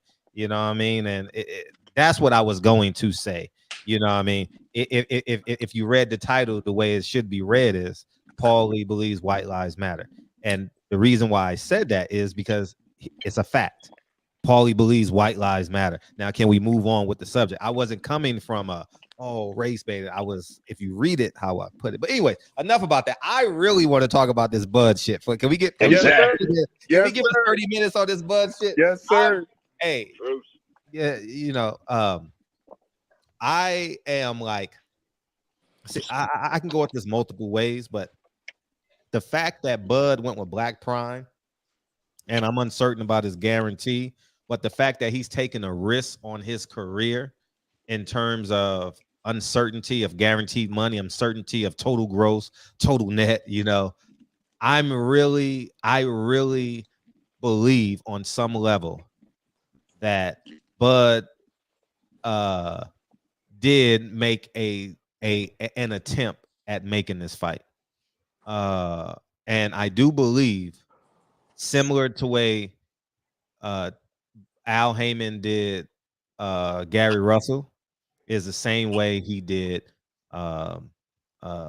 Terrence Crawford, meaning that, yeah, he's negotiating, but if he says, Leo, I'll give you 2.3 million to fight Tank, or I'll give you 1.3 million to fight Gary Russell, what do you want? And then he'll go back and say, Gary, see, I told you I offered him the fight, but he wouldn't take it. You understand what I'm saying? It works out that way. I am head over heels into believing when there's one promoter that can make the fight and he doesn't make the fight, the promoter is at fault. And in this case, I genuinely believe the promoter is at fault, because this fight with David Avenetian could have been on the PBC banner. Errol Spence could have fought in September against his mandatory. And now we got some organic promotion. The crowd goes wild. We know what's next. Everybody, it seems like everybody would make money. You know, you throw a Terrence Crawford at Omaha, you throw Errol Spence in Dallas. That way you got the cross section of the fans. You got, you know, and so I do believe that Al Heyman lied to Errol Spence. I believe Al Heyman lied to Terrence Crawford, and Al Heyman got his way. Fred, yes. Are you talking about BLK Prime? Yeah, BLK Prime, yeah. Wow, really? Yeah. Bro, they were trying to throw a they have a Bud Crawford fight? Yeah. Last fight I heard about David has a fight November 19th. Who? David Avenetian? Yeah, he has a fight November 19th. These reports that Mike keep putting out are man. Listen, let me check. Did you guys hear about the reports of the contract? Bud's team. Yeah, I heard from Blue Blood. Yeah, well, no, not from Blue Blood. Blue Blood's my guy, but I have to find it from I don't want to say credible source because I'm not trying to discredit Blue Bloods, but I find it from another source. Yeah, he does have a fight 11-19 against Juan Miguez. Yes, and then also with the contract, there was 3 requests from Bud's team. The Spence team gave they revised the contract. They accommodated for those 3 requests, and they sent the contract back. And they haven't heard from Bud's team since. Hence the tweet from Errol Spence that this dude's been stalling the fight. I could have fought in November. And everybody wants to talk about the money. I don't want to blame Al Heyman, because even if the reports of 35% of the net revenue with no guaranteed, with Errol Spence pay-per-view numbers would have been Bud's career high payday. So I don't think money was the issue in that way.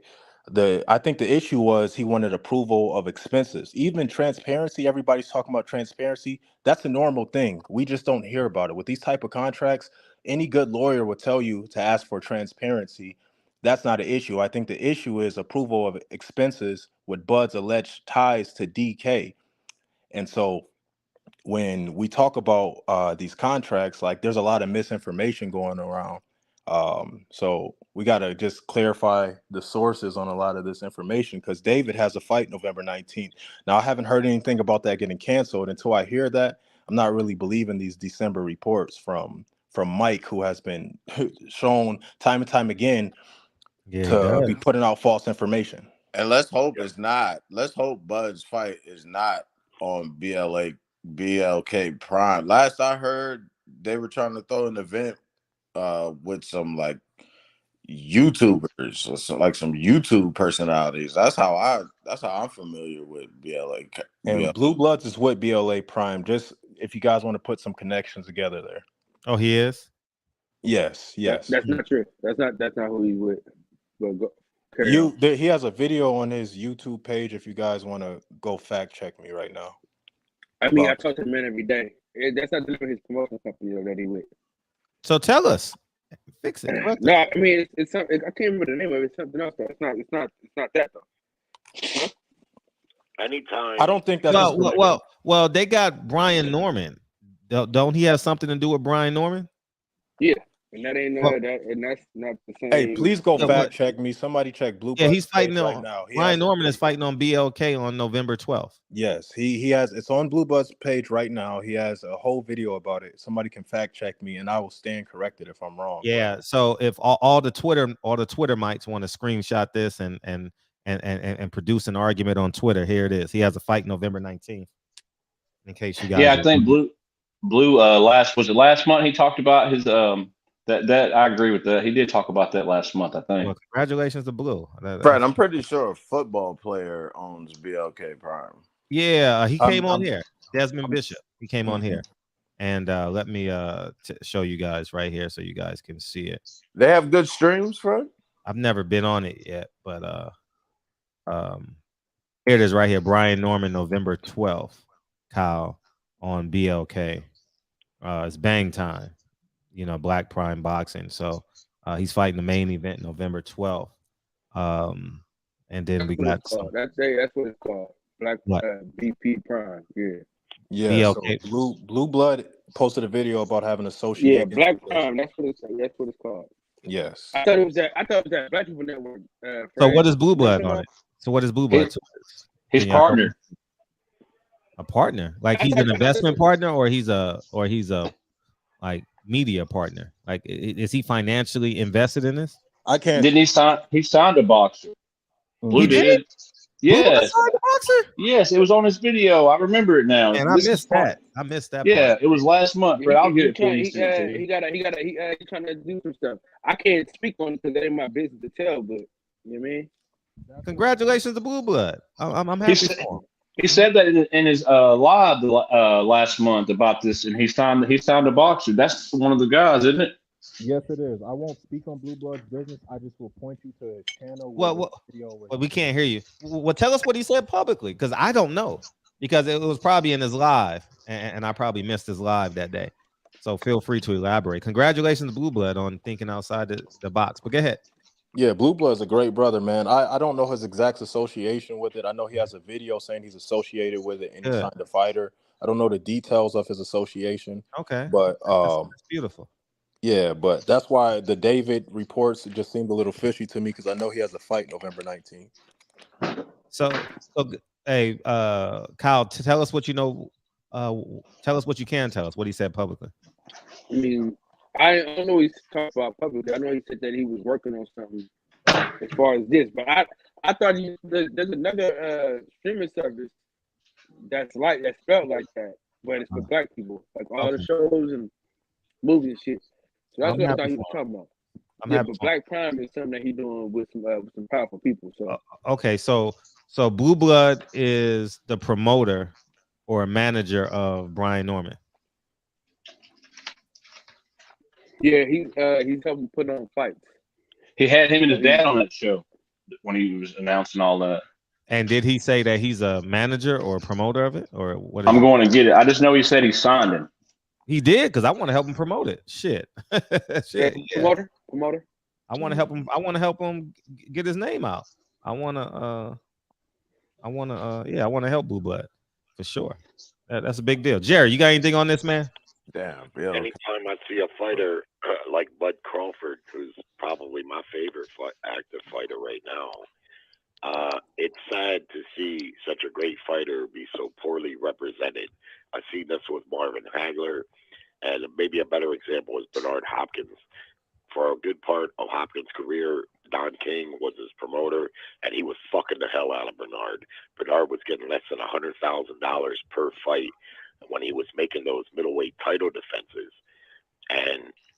But for whatever reason, Hopkins, as great as he just wasn't popular. Just like Hagler wasn't nearly as popular as Ray Leonard. He may have been equally as good as Ray Leonard, but between the bad management and the lack of popularity, his career never really. And he had a great career. Hagler's a Rushmore. Don't get me wrong, but like with Bud Crawford, it's sad to see, man, for me, because I guess he didn't feel like he was treated fairly there at Top Rank, but at least he got enough 11 years over there, and he made a good bit of money to where he doesn't have anything to regret in his career. But moving forward, without having proper representation, you just got to wonder what's going to remain of his career. And as far as the fight that they're announcing, I've seen where the same thing those guys seen where his opponent has already got a fight booked. I wouldn't believe that until it's officially announced, because no disrespect to Blue Bud, but he jumps the gun a lot of times, and he's been wrong a lot of times about predicting fights that he says are coming up, and they're not happening. I hope for Bud that whatever new management he has can get him fights and he can finish out his career, hopefully on a high note. But I'm not going to believe that fight until that fight's announced. Yeah, I would lean on waiting for it to.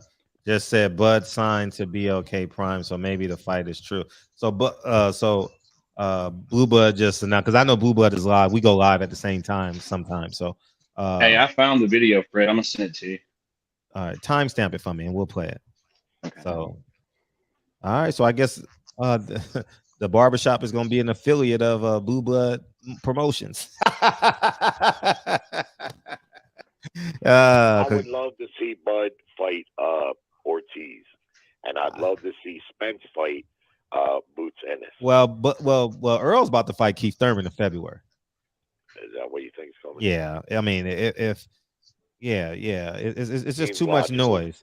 It's just the barrel's making too much noise going down this hill, man. So, yeah, it's it seems logical, and I think that's a good fight.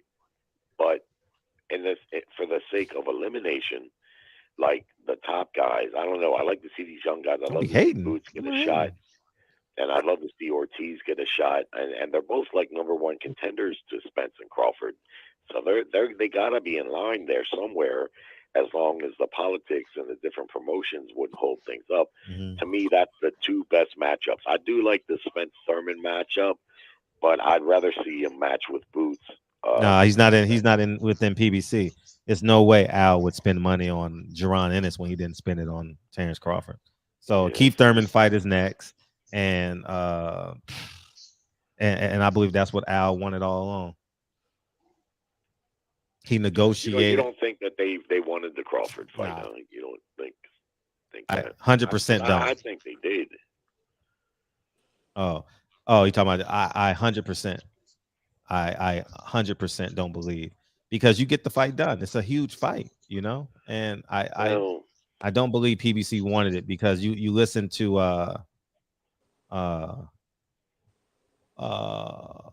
damn, what's the big boy's name? Tim Smith. You listen to Tim Jelly Donut Smith, you know what I mean, and he told us it's not worth it.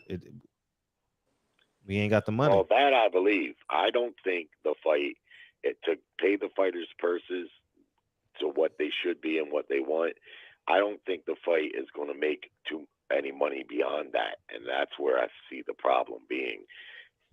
Let's face it, PBC, whether they're doing great or whether they're not doing great, they're in the business of making money promoting fights. If they thought that was a profitable fight after the purses were satisfied, why wouldn't they make it? Of course they would make it. I don't see any. No, I think they're preserving bodies. I really do. They're preserving bodies, because if you make the Terrence Crawford fight, that means you got to find a fight for Keith Thurman. You know what I mean? And you got to make his guarantees. You know. Hey, Fred, what about this one though? What if you don't make the Bud fight because Bud ain't that PBC fighter, and you run the risk of maybe losing the title? I'm just gonna blame everybody involved, man. It's just a black eye for boxing, man. It's just a black eye for boxing, man. I'm just oh my gosh. For sure. That was the smartest opinion that you could give right there, Fred. Mm-hmm. Yeah, just blame everybody involved, man, because Errol and Terrence should have had a personal conversation. You understand? And Errol and Terrence should have been honest with one another and to get the fight done, you know, because the fact that you're going to Black Prime means that you've made some concessions. For sure. You understand? Mm-hmm. So, for sure. Yep. This is just disgusting, man. You know, Earl got one. Man. I mean, think about it. How many fights do Errol have at 147? And I told y'all this shit was gonna happen. Man, I'm like Nostradamus in this motherfucker. I told y'all, shit, man. What you told us is that you blame Al. Crawford. If you notice, yeah, he's part of the three, ain't he? Go ahead. No, but you were singling out just him though. You corrected yourself tonight though. That was good. No, I'm not correcting him. He's the only promoter involved, so he's the blame. No, what's the other promoter? Who's the other promoter? Terrence Crawford has people representing him. I don't want to talk about it. Well, I don't want to talk about it, but yeah, it's fine. You don't want to talk. No, I do want to talk about it, but I mean, we're just rehashing 20-minute conversation that we had 2 nights ago that people don't want to hear again. Eddie Hearn did a YouTube video. He was asked about Bud Crawford. He spoke really well about Bud. He said Bud came over here and talked with us, but was only a cup of coffee or a cup of tea, he said, because what he wanted and what we valued him at was worlds apart. This is what Bob Arum said. This is what Eddie Hearn has said. This is what the PBC has said. I don't know. I'm not in the room to know. But more times than not, man, if you got 3-4 parties saying the same thing, there's probably some truth to it. And what loved me most with me was when Eddie Hearn said it, because he doesn't have a dog in the fight. He doesn't promote Bud Crawford. He likes Bud Crawford. But there's, and I like Bud for standing on the square and saying, hey, this is what it's worth and I'm going to get it. And I cannot blame him for that. But at the same time, there are realities involved. Bud Crawford's pay-per-view sales suggest that the most you can pay him to fight Spence is maybe a $4 million guarantee with a piece of the back end. That's about the most you can pay him going in, to where you're not risking the losing money. And these promoters are not in the business to lose money, no matter how bad we want to see the fight. Right. Now, the fight could do better and make money, and he would make more on the back end. But then we come into this technicality where, like you said, he wants disclosure to see the back end. You can't blame him. But promoters, I don't know. I don't know if they open their books like that. Yeah, they'll open their books. They're just not going to let him be where he wants to be someone who can approve. I mean, it's just too much involved with that. But I'd like to piggyback on what you just said, Jerry, because if we think about it, we can go right back to what Bud said out of his own mouth. Bud said either he's going to get the lion's share or it's going to be no, he didn't even say it's going to be 50-50. He said it was just going to be he was going to get the 60 or it wasn't going to be a fight. So Bud, it's his ego when you think about it. I mean, he made the statement. He did not deviate from it. Well, they say he accepted the 35%. But he wants to see the back end books. This is what people are saying. They're talking. Anyway. That's what people are saying. But let's talk about what did Bud say and what is the outcome right now. He did say that. I remember him saying that a couple of years ago. But man, how does it suck for us boxing fans? As much as we put up with, and then to have a fight like that seems like it could be made, and historically it feels like it has to be made, being that they're probably the number 1 and number 2 pound for pound fighters in the entire sport. Never mind the fact that they're both in the same division and they're both undefeated. That's historical. That leads a lot of boxing fans to think, okay, this is the biggest fight in boxing. But the reality is, at least how I see it, is it's the most anticipated fight among boxing fans. Exactly. It's not the biggest fight. Exactly. There's a lot of other fights that are going to generate more money than this one, and that's where I see the fundamental problem. I know Bud and Errol aren't afraid to fight each other, and frankly, in disagreement with Fred, I don't think the PBC doesn't want the fight. I just think that the money, after the fighters' purses are paid, they don't feel like they're going to make money on it. It's just not a big enough fight yet. That's as simple as you can put it. I disagree. I'm talking about number-wise, not as far as our anticipation, but as far as what the fighters are expecting. Well, the fight is what it is then. It is what it is. But it's not making the fighters happy as far as what they're getting paid. But we're making what I'm saying is, if you say the fight isn't what it is, then it is what it is. I mean, 85 Chevy is an 85 Chevy. Dumb niggas put 22-inch rims on an 85 Chevy. Stupid nigga. Like like you get what I'm saying. So the fight is what it is. But see the experts are going into. It's not enough money to satisfy the fighters' purses. Yeah, and the experts are going in the room. What they're doing is they're saying we got to come up with a plan on how to make this fight as big as we want it to be, or the fighters' expectations, everyone's expectations. So that's what they're doing. They're going into a war room to figure that out at this point. So who do y'all blame?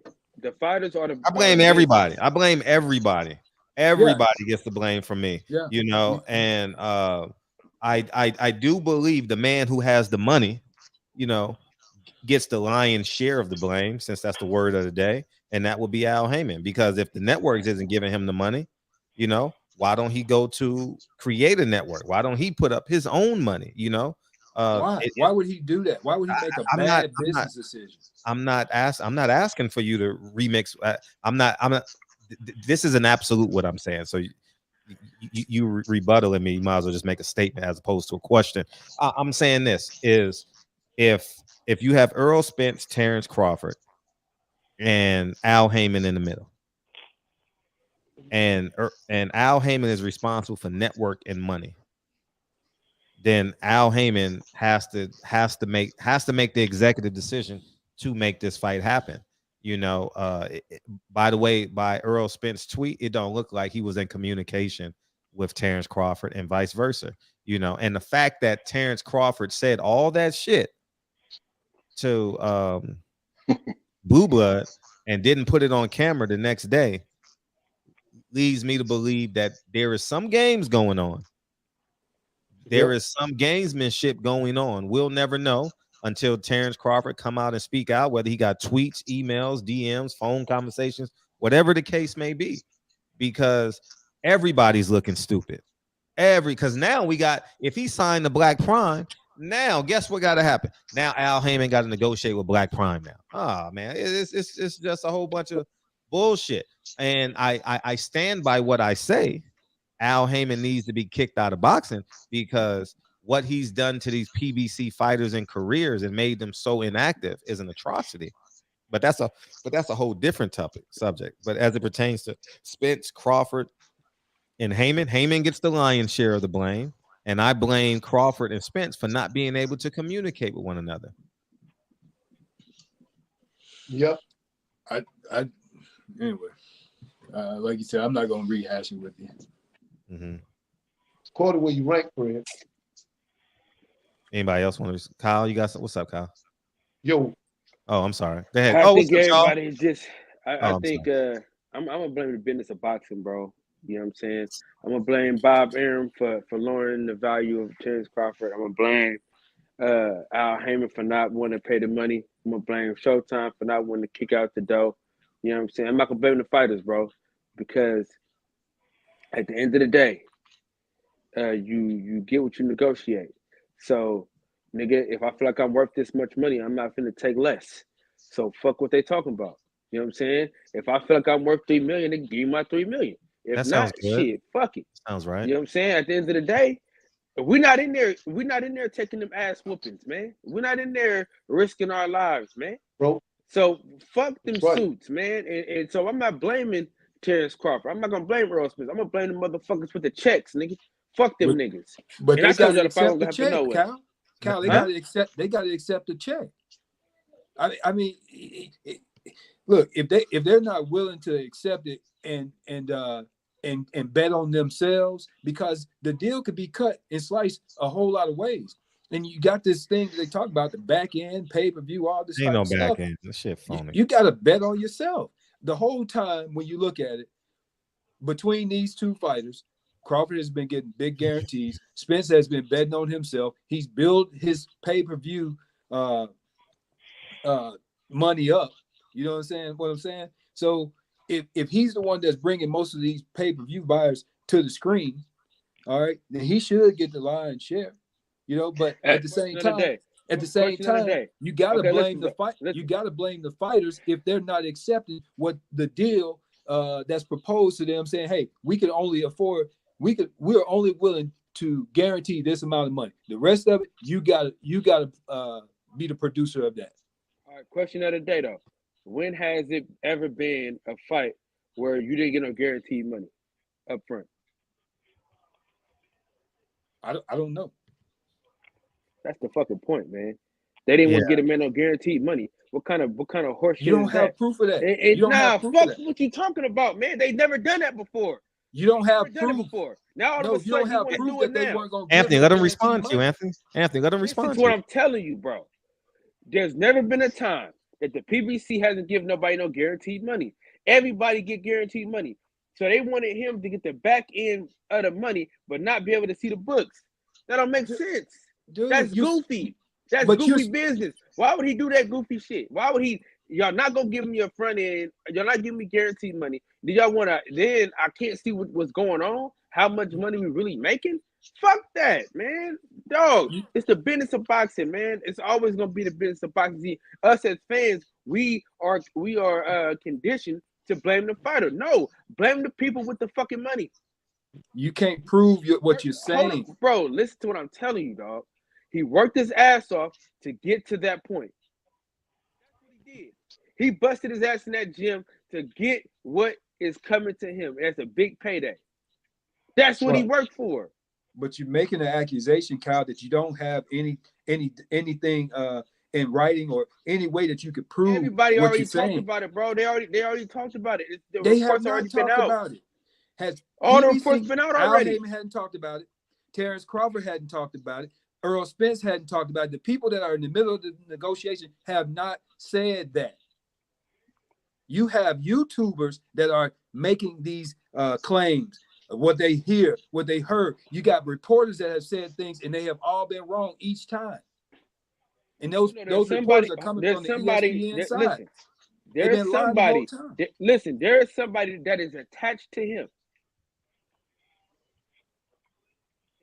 that says he's speaking for Terrence Crawford, saying this stuff. And also my good friend, one of my homeboys, is Terrence Crawford's best friend. But if Terrence Crawford ain't talking, dog, now it gets to a point. When has he ever talked though, Fred? This ain't nothing new. This ain't No. This ain't a brand new thing. He ain't never talked. I'm sorry. You got Floyd Mayweather. It's not like he's talking all the time. He's never been a talker. That was the problem at Top Rank. He wasn't talking. But you got Floyd Mayweather came out and directly said something to the guy, Mike, what's his name? Mike Coppinger. And the guy, Mike Coppinger, he never did come back and say, hey, here's the proof. He never said it. Floyd called him out and said, hey, that's not true. I'm actually the only one right, though. But anyways, continue. I just wish they just pay the man what he wants so we can see this fight. But that shit dead now, I guess. Yeah, that shit dead. Errol going to 154 after his next fight. He gonna fight Keith Thurman. And going to 154, dog. I think he's gonna keep his word. He wants to be undisputed. He's gonna wait around to get that belt. Man, Errol can't hold that weight, man. Errol's starving himself, man. Eating 1.5 pieces of chicken, 4 French fries, 2 carrots. You know, like, man, come on, man. He can't eat 3 meals a day. He needs to stay at welterweight. Might be worth it for him, though, man. I agree with Kyle. Kyle. I'm sorry, Mr. Maber. I get you next. I'm sorry, brother. I forgot. Yeah. The last people I'm going to blame are the fighters. They don't make the fights. They don't finance the fights. They don't have control of the network. Nothing. They're the last I'm going to blame. First, I'm going to blame PBC if I got to blame somebody, and the network, because they're not putting up the money for the fight. But the question is why? Why wouldn't they? They're in the business of doing boxing and making money off of boxing. They're not putting the money up for the fight because between the fighters' purses, they don't feel like it's too much of a risk if they're going to get the money back. That's no knock on Bud's greatness or Errol's, but look at Bud's pay-per-view numbers. That's what they're going to go by.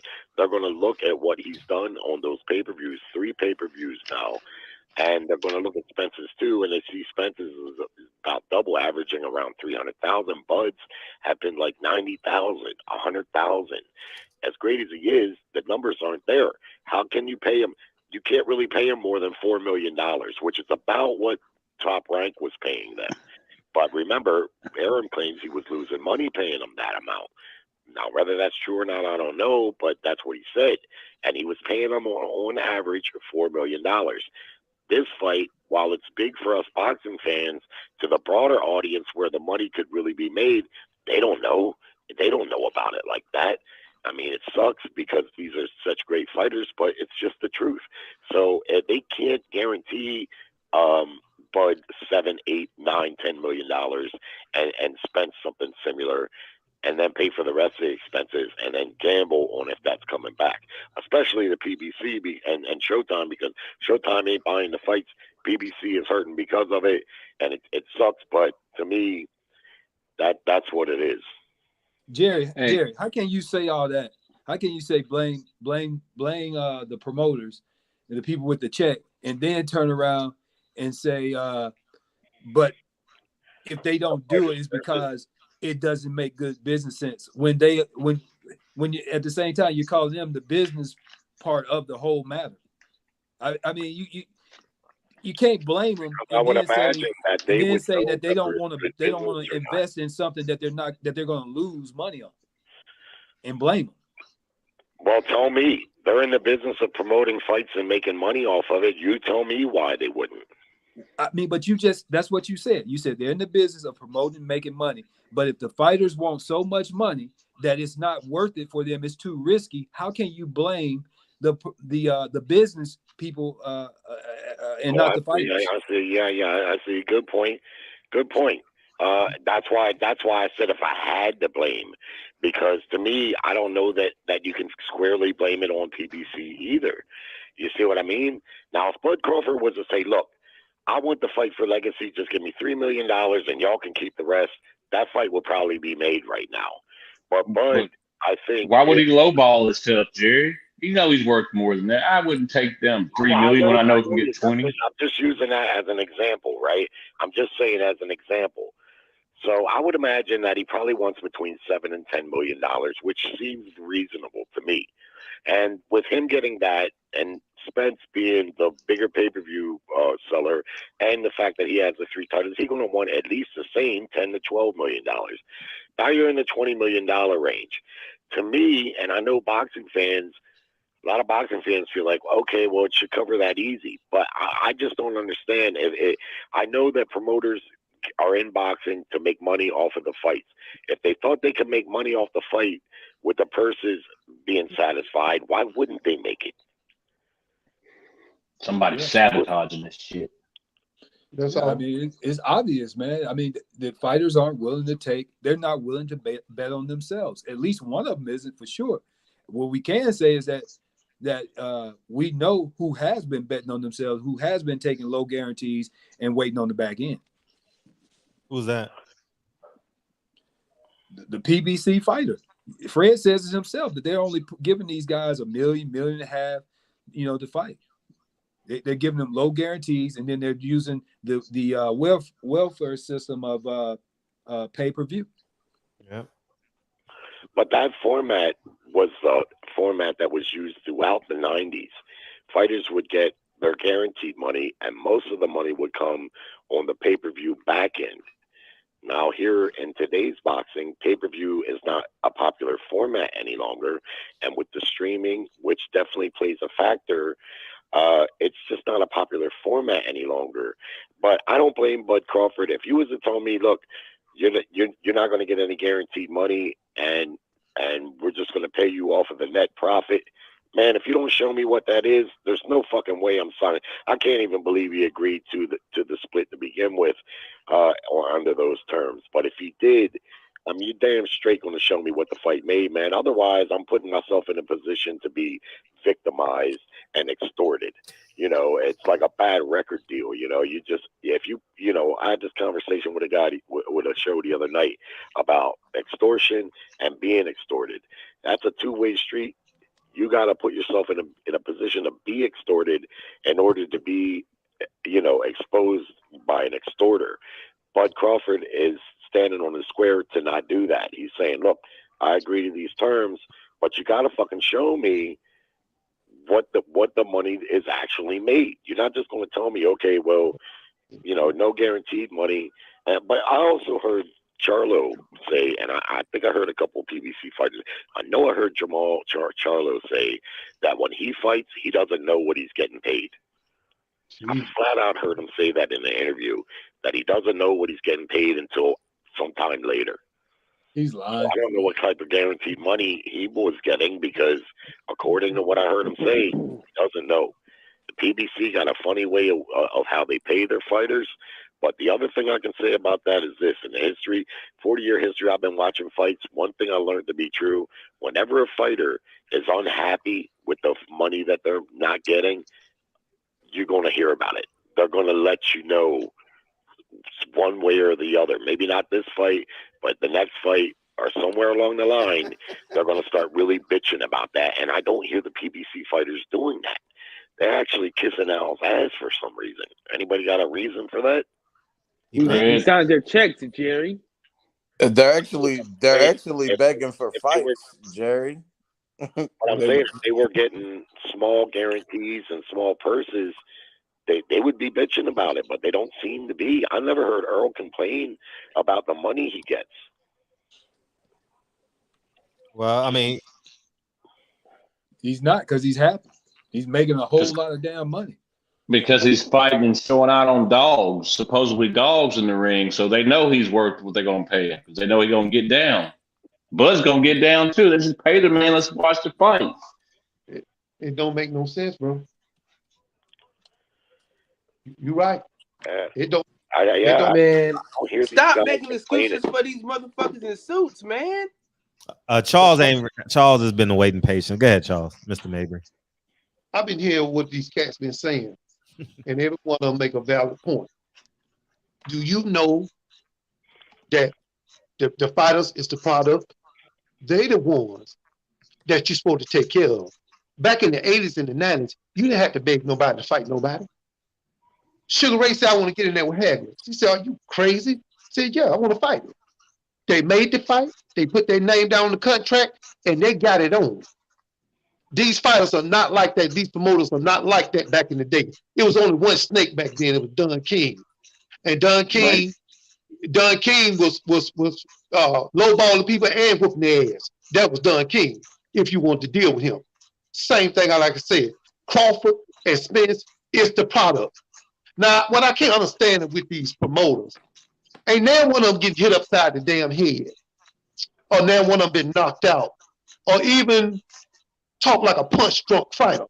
But yet still, these guys put their life on the line in that ring. And Fred, you are right. See, this is why people need to come to your show, because don't nobody know boxing like you do and the cats you have on your show. I am sick and tired of, we're going to fight. No, we ain't going to fight. I wish you make up your goddamn mind, because I'm getting sick of it. Because I'm going to tell you something. I don't got tired of paying for pay-per-view. Okay? The price is too damn high, and I just stopped paying for it. The only pay-per-view I paid for was Tyson Fury and Deontay Wilder. Why? Because I knew they was going to go in there and try to kill one another. See, sometimes it ain't just about the money either. A lot of guys want to create their own legacy. Do you think them guys is in the Hall of Fame for nothing? Some of them guys don't die. And they in the Hall of Fame. They gave their life to the sport. These guys are walking around here with dresses on. Now, I'm pretty sure Spence want to fight Crawford. And I want Crawford to fight Spence. Because it will not be an undisputed champion until they do. Because even though Spence got 3 of the belts, Crawford got the other one. And you can't call yourself undisputed unless you got every last belt. And for us, what they saying that he don't know how much money he get paid after a fight. I bet you the IRS do. I bet the IRS know how much your ass paid. And another thing too, I'm gonna stay this Fred, I'm gonna get off here because I just want to hit some points because these cats are very wise on here. Let me just say this, man. I bet it $600 on Deontay Wilder in the first fight. I lost. I took that same $600 and bet it in the second fight on Tyson Fury. And why did I bet on Tyson Fury? Because I knew he would endure. What I mean is that it wasn't the difference that Deontay Wilder couldn't fight. His endurance wasn't enough. That's why he got beat. And everybody cried, hey, he cheated. He did cheat. He told your ass at the press conference he cheated, and your ass ain't listening. He said, I did cheat. Your boy was back there with me when I did it. So what are you going to do about it? What are you going to do about it, Deontay Wilder? I'm going to fight him again. Okay, you can fight him again, but you're going to get the same results. Because for me, I watched Deontay Wilder training. I never see him run. I see him do a lot of pad work, a lot of sparring, but I never see him run. And then he fight this guy, Helenius. He looked like Tyson Fury. Yeah, but he wasn't Tyson Fury. He was hallucinating because his ass got put to sleep. Right now, Deontay Wilder is the most dangerous fighter in the world right now. But when if it's a fourth fight and he get back in there with Tyson Fury, he got to have the endurance. How in the world could Deontay Wilder give out a breath when this guy is 50 or 60 pounds heavier than he is? Something wrong. There's something in the technique. Something is not going right here because it ain't the power. It ain't his heart. It's his endurance. Yes, I want to see the fourth fight because I believe that Deontay Wilder can beat Tyson Fury. But he got to change trainer. It's what it is. It ain't what it's supposed to be. I keep saying it and I'm going to say this in closing. Taz, Crawford, and Spence will not only be the ones to win that night. A whole lot of folks will win that night. The people that sell the T-shirts, the people on YouTube, the people at the concession stand. There's a lot of folks going to win that night. Make the goddamn fight. And quit walking around here thinking your ass going out a little money. Because your asses ain't. I ain't seen a damn Brinks truck follow a hearse yet. I can guarantee you that shit. Fight the goddamn fight. Get all that bullshit. Spence, Crawford, I'm telling you right now, on this air right now, down the promoters, say this is what I want. Well, we can't do it. I'll be goddamn if you can't. I'm the product. Your ass ain't the product. If you don't know like I know, watch what name? Mayweather. He got a $20 million check right after the fight. It's about business, baby. It's about you being the product and you demanding what you want. If you're not willing to go in there and make the money and create a legacy, don't get your ass in that ring anymore. And that's all I got to say, players. And I appreciate y'all. Appreciate it, man. Welcome back. Where you been, though? Where you been? Oh man, I've been taking a little break, man, taking care of my grandbaby and things like that. Beautiful. Yeah, man. Because last time you left, you went on vacation for a little bit. That's why I was checking. Yeah, man. I'm playing the granddaddy this week. The only difference is, boy, I'm tired of going out to that garbage can with that pamper. Boy, that pamper about to kill me, bro. I can't take it no. Glad her daddy can't get her. I don't know what to do. And that's all I got to say, player. Nah, I appreciate you, man. Hey, where our main man from Philly that just had to appreciate you, Mr. Mabry. All right. Where our main man from Philadelphia, man? He ain't called in a long while, man. Hopefully he's doing well. He just had a baby, man. What's up, Corey Lee? Ice season, baby. Man, Corey Lee channel popping now. Congratulations, dog. Hey, L-Dub says Blue Blood dropped 8 zeros on him. Man, he ain't getting no fucking 10 million, man. That's all media. That's all. I mean, they want to come in with a splash. They can say that and not have to prove it early. Terrence ain't getting no motherfucking $10 million to fight no David Avenetian. Come on, everybody know that shit. You know what I mean? If you do that, sign me up. Shit. If you giving Errol Spence $10 million, that means if you commentate the fight, you gotta get 20,000. Shit. I'm joking. Hey, Fred, BLK Prime, they'll put you in old boy on. Kenny Porter. They'll pay you about $1 million to get in there. Yeah, we talked about that. I wanted to do it. Hey, Fred, you got beef with Kenny Porter? Nah, I have no beef with him. Nah. I'm glad that ain't what you said the other day, dog. What's up there? You a low-key instigator. I like it, though. I like it. I appreciate you being an instigator because I heard you say it. No, I'm with I don't have no. I believe in self-defense. That's all. Chuck, Jerry's listening too hard, Fred, because you said you were kidding at the end. Yeah. But anyway, you know how they could make that Spence Crawford fight and make it sound like a motherfucker is they put Eddie Hearn and Ellerby. I knew Dr. Michael Foote was right about him the whole time, Fred. Yeah, he instigated. It's cool. I like it because that's who I am sometimes as well. What's up, Max? What you got? Hey, Max. We was right. Hey, Kyle, we was right. I'm trying to tell these motherfuckers. All year long, that fight ain't gonna fucking happen, bro. Hey, listen, Fred, I banned this Errol Spence, Terrence Crawford talk damn near a year ago. Okay? Yeah.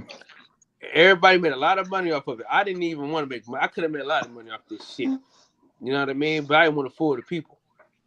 Hey, if you want to wake Kyle up, hey, talk about Spence and Bud on his channel. Listen, I'll give niggas 30 second timeout. timeouts, Fred. If you say Spence Crawford or you say the fight that we all want to see, I automatically tune you out off the channel. You know what I'm saying? You get 30 second timeout. You know what I mean? Yeah. Yes. See, look, everybody talking about that fight. Listen, I'm not even going to acknowledge the Terrence Crawford fight and David Asmaniza. You know what I'm saying? I'm not about to. I'm not even going to acknowledge the fight. And people know if they bring up anyone's name, I don't even care if it's not associated. You will get that 30 second timeout. But this shit was a negotiation tool, though. You know what I'm saying? Because if he's really getting that much money, just puts more pressure on PBC to pay him more money. Hey, that motherfucking name sound like a DOS Effect song, huh? Dibba zabba zibba zibba funny bone. It sounds like a gospel song. You know what I'm saying? Ebenezer Baptist Church and shit. Yeah. Hey, who is the dude? I don't even know who he is. I thought he was Errol Spence mandatory for it a little bit. Was that the guy? I think the dude's on like a 5-6 fight knockout streak, though. Man, all them guys got knockouts. We don't know who he is. You know, I thought that guy fought Shane Mosley, and that motherfucker. Yeah, he did beat Shane Mosley in Arizona. He sure did. Yeah, he retired him. He retired him. He sure did. Well, Shane should have been retired with his funky ass. Yeah, he should have. You know, but I mean, you know. But I'm saying he's old, man. That guy he's been around for a minute. Yeah. I don't know, but let me ask you guys this. Oh, he got knocked out by Mean Machine? Oh, gosh, man. What we got doing? knocked out by Mean Machine, yeah. Man, what we doing? David Avenetian? What we doing? Who is the next? How am I supposed to spend my hard-earned $39? Yeah, for real. How we going to spend $49? But you know what? I want them to be successful, so I'm going to promote it. Because I like the disruptor. I kind of like the disruption in the game. You know what I mean? I'm gonna buy it. I'm gonna buy that $40. I'm buying it. But Fred, this is just another promoter coming in making a big splash that's gonna mess up the business of boxing. This is what you preaching against. Oh, you could be right. But how about if these motherfuckers, Bob Arum, Eddie Hearn, and Al Heyman, fucking up the sport? I don't know, man. It's all. I mean, you're right. You're right. But the fact that these fighters can't have long-term goals. You know, like how about a fighter as great as Shakur Stevenson? Everyone in the world can see his trajectory. He still can't make plans beyond 2023 because he don't know how many fights he's gonna get in 2024. Or how about a guy like J-Rock? He may have over-leveraged himself. He may have bought one too many buildings because Al Heyman said, "Oh, you're going to fight in December," right? And he doesn't get to fight in December. So now he got all these property taxes just sitting on his motherfucking counter. You get what I'm saying? So I mean, it's everybody, but I think PBC. You got to blame J-Rock. You got to blame J-Rock because man, get the fuck out of here, man. You blame the motherfucker that signed in the checks, man. Listen to me though. Dude, when you ridiculous. Hold up. I'm just talking about what Fred just said. You cannot blame Al Heyman if you went out and overextended yourself on other business and then want to blame somebody else because but if you have a verbal contract with he ain't fought this year. Ain't no such thing. That ain't nothing but just talk right there. Verbal contracts are binding in the court of law. What are you talking about? Yes, sir. It's a verbal contract ain't gonna be man, come on, man. Binding in the court of law. I go to court 10 times a year, man. Okay, so if I tell you, hey Fred, if you do this, man, I should be able to get you this fight in December. We should be able to get that worked out for you. You think that man told him, hey, I guarantee you I'm gonna have it. No, he said, I think we should be able to. Come on, man, he's smarter than that. We can do that. All right. A professional fighter really believes he's not going to fight in a year. Come on, man. Come on, stop the cap, man. Stop the cap. You stop the cap. You blaming somebody else. Most fighters fight at least twice a year. I know. If not more. The very least twice a year. We But how you gonna blame? How are you not? Hold on, bro. There's Listen, no I don't fighter thinks they're understand. gonna fight Hold on, once hold a on, year. hold on, Hell no. hold on. The fighter's job is to be ready to fight. The promoter, manager's job is to have fights for them to fight. How are you blaming the fighter because he thinks he's about to fight? This is ridiculous. What I'm saying is, God damn. how can you blame go out and the overextend promoter yourself, for somebody overextending might make, themselves in and their then you own get injured, personal you can't fight business? anyway. That's all I'm saying. I'm going on what Fred said. Come on, man. Go Cut it out. Cut it out, man. Because you told Cut me it I got out. a fight Cut coming it up. out. It's like an NBA player. Oh, I got a guaranteed 4-year contract. Oh, the NBA season canceled. Well, come on, man. You ain't playing. We canceling. Nah, stop, man. Stop, Anthony. Stop, please. Please stop. Okay. Don't. Well, maybe you should change your word. No, I don't have to change nothing. You the only person that don't get it, Ant. How you gonna tell me to stop? Okay, if Fred tells me, if Fred tells me, hey Anthony, I'm gonna pay you to be on this show X, Y, and Z dollars. I take that. I go out and I spend all this money, expect this money come in, and then all of a sudden YouTube comes and cuts the line on everything. Nobody's making any money. How the hell am I blame Fred? Because I went out and did something stupid before I got the money. Okay. All right. Well. All right. Hey, Fred. Yes. All I'm saying is make sure YouTube don't cut us off then, man. Shit. Yeah. I'm just saying, black people do that all the time, man. They spend money. I got another chain. How many black people you know? How many I just cousins want do to you roll have, Fred? Fred, I need that you to spend stay the in money business. before they get Come it? on, I mean, man. listen. I mean, it's pretty much a line of credit, bro. Each fight is a line of credit in this game, man. You can't do that. Nah, he's just talking. He's talking off of context. That's all. He's But listen, he's pretending he's this Mr. is why. Absolute. Hey, but Fredro, this is why the fans are in the position that we're in right now. We can't even get a good fucking fight. Facts. Dude, we had a great weekend on accident. That shit happened on accident. It did. It was great. Man, it just sucks. Boxing never just says, you know what? I'm gonna do right by y'all this weekend. This is what we gonna do. Yeah. They never do that. And this guy wants to put a cape on for Al Heyman in the PBC. Right. Listen, if we hold Bob and Eddie accountable for their bullshit, we gotta hold him accountable for his bullshit.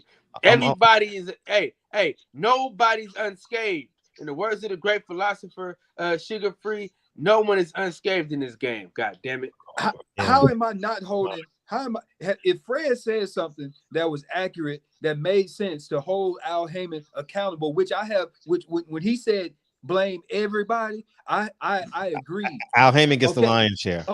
I agree with that. But when you say, hey, it's Al Heyman's fault because this man went out and overextended himself, no, I can't blame Al Heyman for that. Okay, you can't. Okay, you can't. I mean, you got a contract. You can't, and you got a contract with Al Heyman that says you're going to make this much money, and you're going to fight. Your next fight is going to be for this much money, and you have a contract. You have a binding contract, and it doesn't happen. So I understand. So that's what you said. You're saying that okay. So you're saying now you're saying that this guy had an agreement in writing from Al, and he was going to make this, and the fight didn't happen.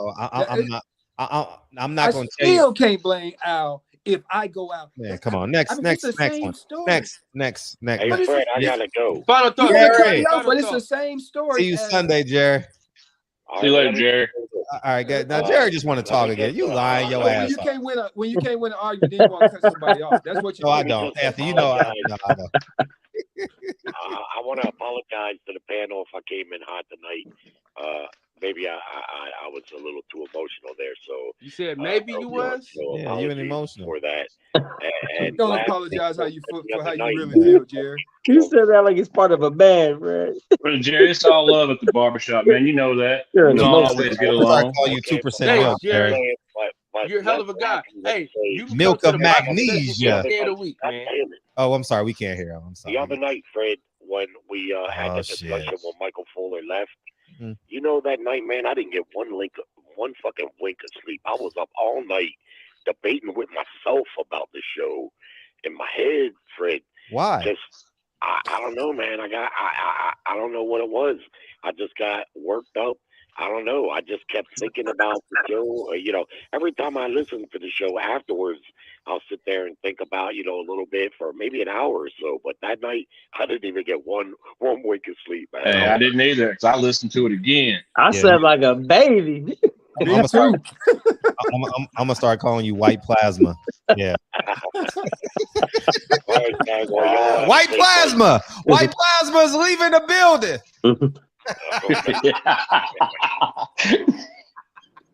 I don't know what that means, but it sounds appropriate. I mean, everybody know what plasma is, but yeah. But yeah, man. You got brown plasma. What's up, brown plasma? We all brown, Fred. Okay, I'm talking to Max.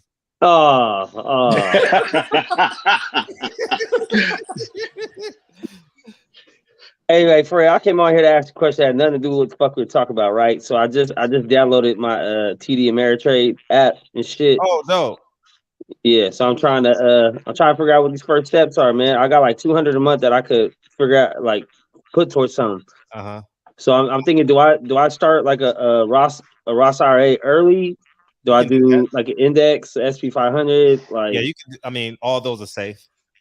So I just put like a little bit toward this, a little bit toward that, like 50, then yeah, and then and as you get better, you'll get more confident. So the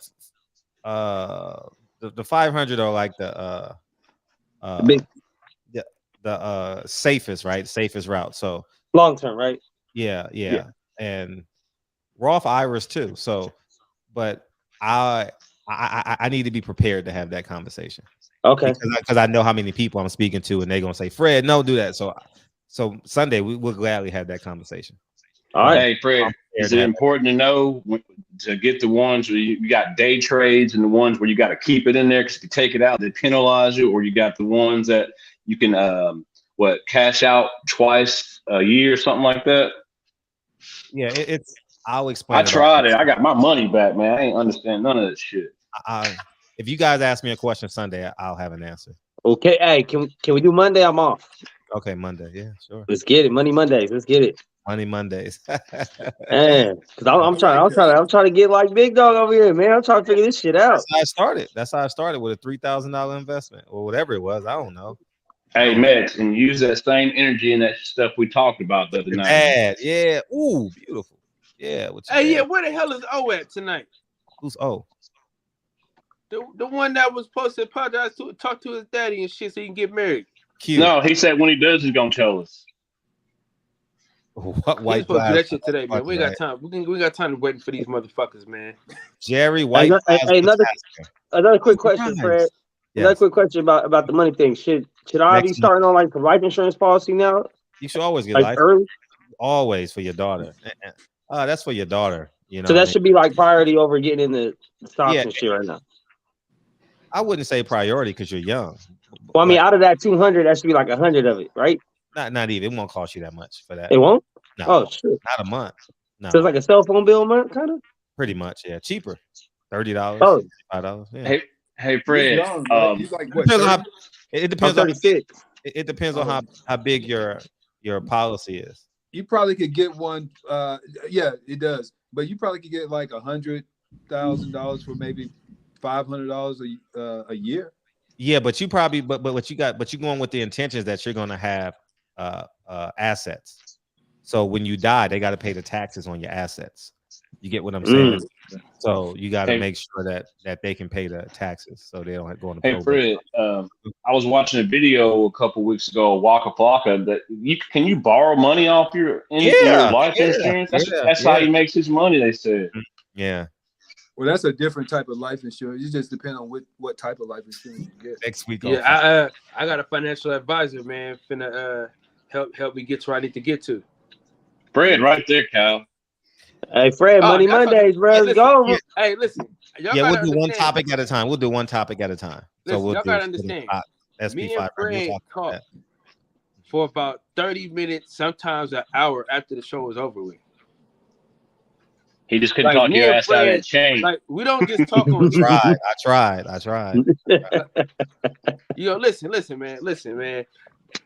They got too many cameras, man. I can't do it now.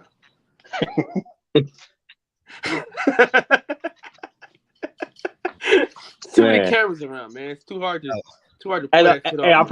I appreciate you for helping us out though, Fred, because I'm really curious to this shit, and I don't really trust a lot of people when it comes to my money and shit. You know what I mean? You about to win. That's how it starts. Yeah, because I'm trying to get up on these stock tips you be dropping on your IG and shit too. I'm trying to be like. I meant to tell people to buy Amazon today, but I just didn't get around to it. Shit. What did Amazon drop to? What was in the teens as of Monday, but I did my research on it on Monday. So in the teens, what do you mean? Like one? It was 116. Let's see, where's it at now? It made $7. It made $7. Talk about the chakras. Monday, but it's the holiday season, so yeah, it's up right now then because it was like 104 or something when I bought it was up on Monday, like the 5-day. Yeah, it was. Well, that's good. Yeah. That's good. But I think it'll get to like 125 by December 23rd, 24th in there, somewhere in there. That would be great. Yeah, I think so. So I think we can get anywhere between 3. See, I'm trying to even understand these conversations you have. This is Chinese to me right now. You know what I'm saying? But you just talking about this per share, the price of Amazon per share. So yeah, we'll talk about it on Monday. I'll do it for dummies. Like I'll spend 15 minutes on Monday for dummies at the end of I appreciate you. Beginners sound better. Yeah, beginners. Thank you. But no, the book for dummies. The book for dummies that I I'm dumb as fuck when it comes to this category. It's some yellow books. But I'm gonna figure this shit out though for sure. Hey, the Niners need to try to get Odell Beckham. That's the last person we need to get. Yeah, that's some bullshit y'all pulled off that trade. That's crazy. He's gonna wait till week 9 or week 10. Who got the best chance to get a ring? Talking about that. Y'all get the most injury prone offense, bro. We just need him for a couple games, just like the Rams. See, the Rams ain't shit without him. That's how I was telling people, man. You better hope that Odell all those players Beckham last by is the reason playoffs for the season. I give a fuck about them Niners, nigga. Yeah, we can talk about them on Sunday. Anthony, you want to give your final words? Man, I got to go deliver some more boxes. I got to deliver something else. My wife upstairs. Oh God, man. I like to. Kids watching this, Kyle. Men don't like hearing men talk about their wives. Yeah, we can't get in on it. We can't respond to it. We can. All we can say is like, "I'm proud of you. Good job." I got a question, bad bitch. Oh yeah, tell me about that. Yeah. What you do? Hey Fred, listen, I ain't gonna lie. This one time I thought I muted my mic, right? Oh, I heard. He did not mute his mic. He did not mute his mic. I heard. Hey, shout out to DJ for being a great co-host. Hey, he got that. I couldn't tell if it was you or her making the noises though. It was probably him. I want to get y'all opinion on something though. At least you said wife though. You got 4 beautiful kids, beautiful family. You know that's beautiful. Go ahead, Anthony. Anthony, what would it be like? It would be greater without. What would you guys think about something like? I thought this was final words. No, I'll joke. Go ahead. Well, I wanted to get an opinion. I wanted to get an opinion from y'all for another 20-minit segment. All right, go ahead. I was thinking about doing a YouTube on the secrets of the car business. I mean, is that something that would work? Hell yeah! Everything works on YouTube. Everything you can put it on my show. I have no clue about how to do YouTube. Like I wouldn't even know how to begin a conversation really. Well, if you have a Gmail, you already have a YouTube. If you have a Gmail, okay. So how do I change if I came up with the title or the name of the show? How do I change that? I see Mex changes it all the time. No, that's in his name thing. That's StreamYard. That's StreamYard, but it's the same thing. You can go and Google and change your name too. I was trying to do it and it kept kicking me out. Like I was just trying to set up a whole nother email or whatever in there. It kept just kicking it out. Like it just goes right back to where I started. I didn't know what I was doing wrong. But if somebody could guide me through that, I'd like to, start something. Hey, I just found out today they have a thing called YouTube Academy on YouTube, and it's like a step-by-step YouTube, but it's about an 8-hour course, but you go at your own pace. It's free. Oh, okay. YouTube Academy. Just search it in a YouTube search. All right, man, I'll check it out. Yeah, I'll give you everything from thumbnails to titles to everything. YouTube Academy. This nigga Russell Westbrook was 0 for 11, 0 for 6 for 3, 3 rebounds, 4 assists, 3 fouls, 2 points. Send him home. Yeah. Send See him you later, home. nigga. Future Hall of Famer. Listen, I got a pick. I got. He is a future Hall of Famer, though. Listen, hey, listen. This when I used to go to Foot Locker, like my homeboys and my homies used to work at Foot Locker and shit. So I used to get a lot of the posters and shit. And the one I got is Russell Westbrook. I'm about to take that motherfucker down, man. You better before you start shooting blank. If he's in a Thunder uniform, you can keep it up. If he's in a Thunder uniform, you can keep it up. Nah, fuck that. You see it like so. You see when I was hooping for Job Corps, it's covering up his face right now. But it's okay though, bro. This is just his Hakeem Olajuwon Raptor years, man. This is just we ain't gonna remember this. He makes me sad, bro. Well, Yeah. I'm gonna give my closing remarks. I appreciate it. I hope whatever they do, whatever they're doing as far as this whole business of boxing and Terrence Crawford and Spence, I just hope that whatever they're doing, they are able to hype this fight up to make it big enough so we all can see it. I really want to see who's the best between those two, and that's all I got to say, man. I enjoyed the conversation with you guys. Y'all have a good night. It's all love, man, Mr. Anthony. Thank you, dog. This is Jake Paul. This never would have happened, Fred. Yeah, Jake Paul would have sacrificed his purse. I know. Know it. Yeah, damn sure would have. Birdman, what you got, dog? Boxing like Christmas. You might want some shit, but you ain't gonna get everything. So definitely not. It is what it is. Salute everybody on the panel. Thanks for hanging out with us this week, Birdman. Thank you so much. Yes, sir. Yes, sir. I genuinely appreciate you, man. For sure. Yes, sir. All the time. What's up, Mr. Henderson? What you got, man? We've been on y'all. I had fun tonight. Thank you guys, man. 3 hours. Thank you guys. Keep the faith, Fred. Now fuck boxing right now. Yeah, I'm about to go. I'm about to go to NASCAR. Time, I'm about to go watch. I'm about to go watch a car do the same thing for 3.5 hours. Hey, Fred, you know I'm gonna start calling you from now on, bro?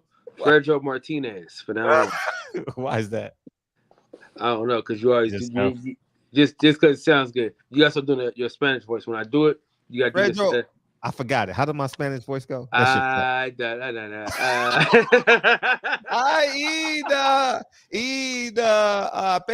Hernandez. We say Hernandez? No, Fredro Martinez. Oh, Fredro Martinez. Hey.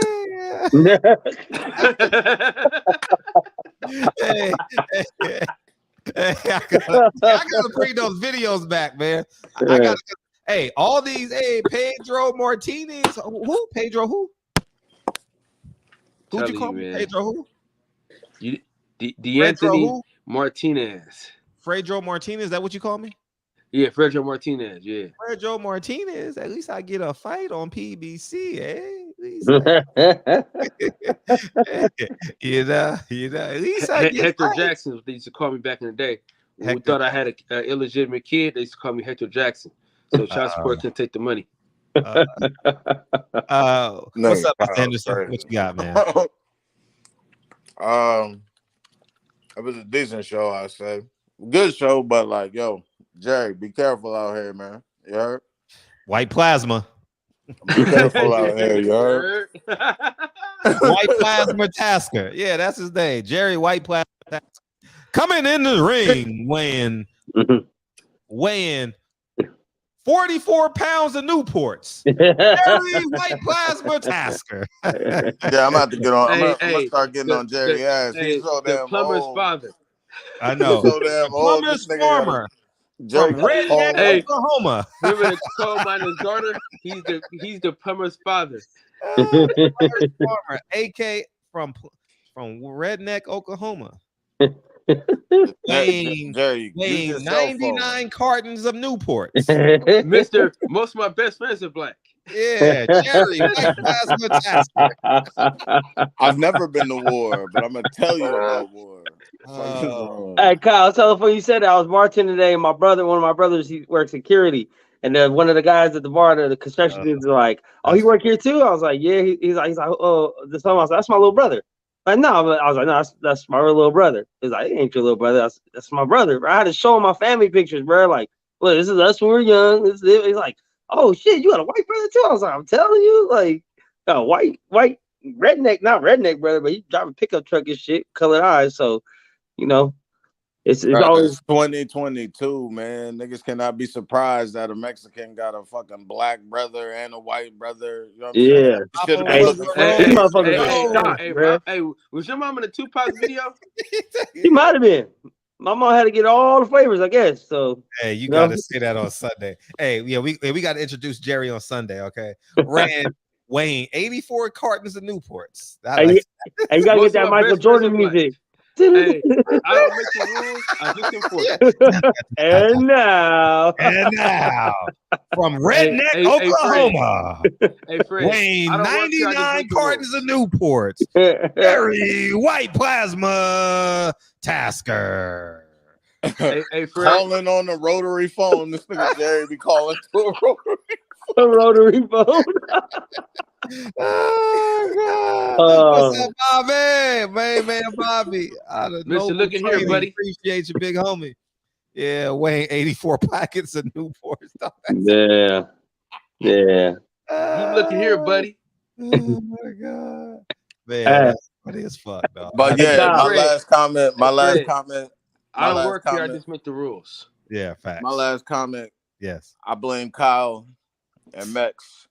Because if Michael Fuller would have been here, that'd have been some shit, boy. Y'all fucked it up. Y'all fucked it up. Y'all fucked it up. Hey, I only had about 20% to do with that. Tonight. No, don't put that on me. Hey, hold on, Delonte. You hold your horses, big boy. You don't put that on me, cowboy. No, DJ and Mex. Oh, that is true. Yeah, Queen, that is true. It was Miss Patricia Shelton. It was, yeah, you're right. Was responsible. Kyle Davis was responsible for this. I'm the reason why we call the man Dr. Fuller. You know what I'm saying? Right. I'm not the issue. It's Mexico, Miss Patricia, and DJ Big Ass. You know what I'm saying? And they'll go like think it is. Yo, Fred, you remember that? Oh shit, Fred.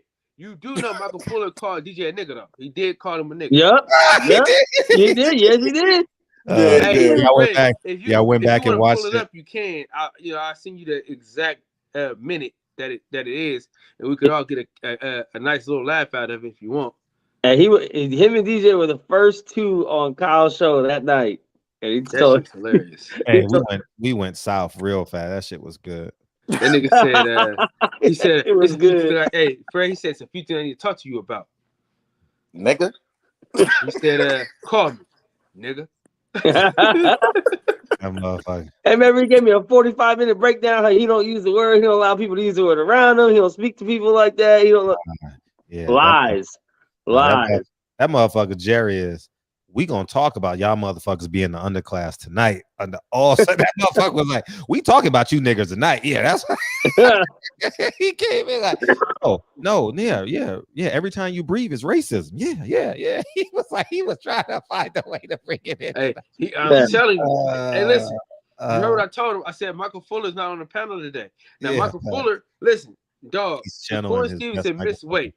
And he blamed the system of racism. I said, come on, bro. They bring up race, dog. For missing weight.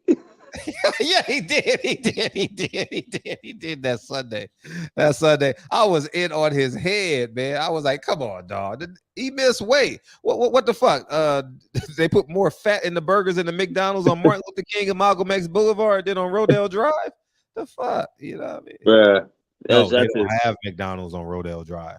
Hey, I was gonna do a video yesterday. I went to McDonald's to get a gift card for. I need to plug this too.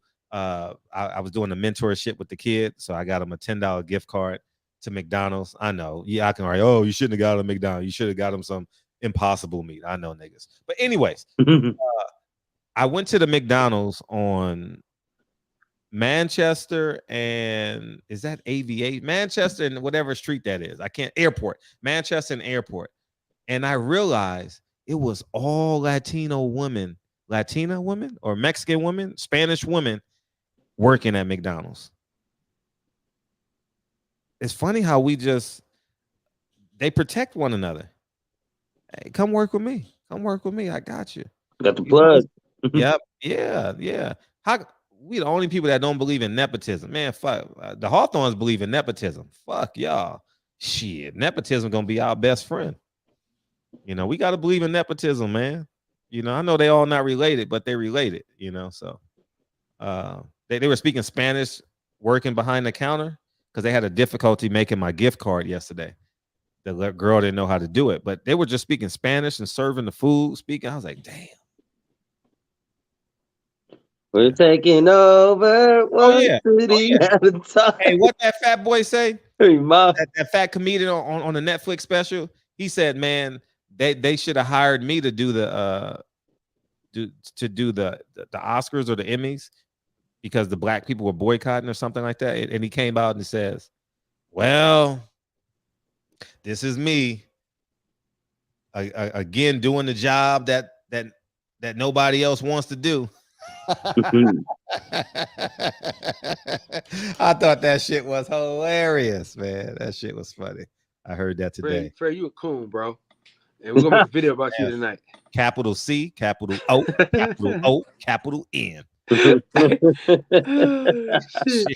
I keep I kept my family together, man. Niggas hating on me, and you know what I mean. And, you know, I don't care. Nah, from now on, when we in the middle of these heated racial talks, I'm just gonna ask for some financial advice, bro. That's how I'm countering all this shit, bro.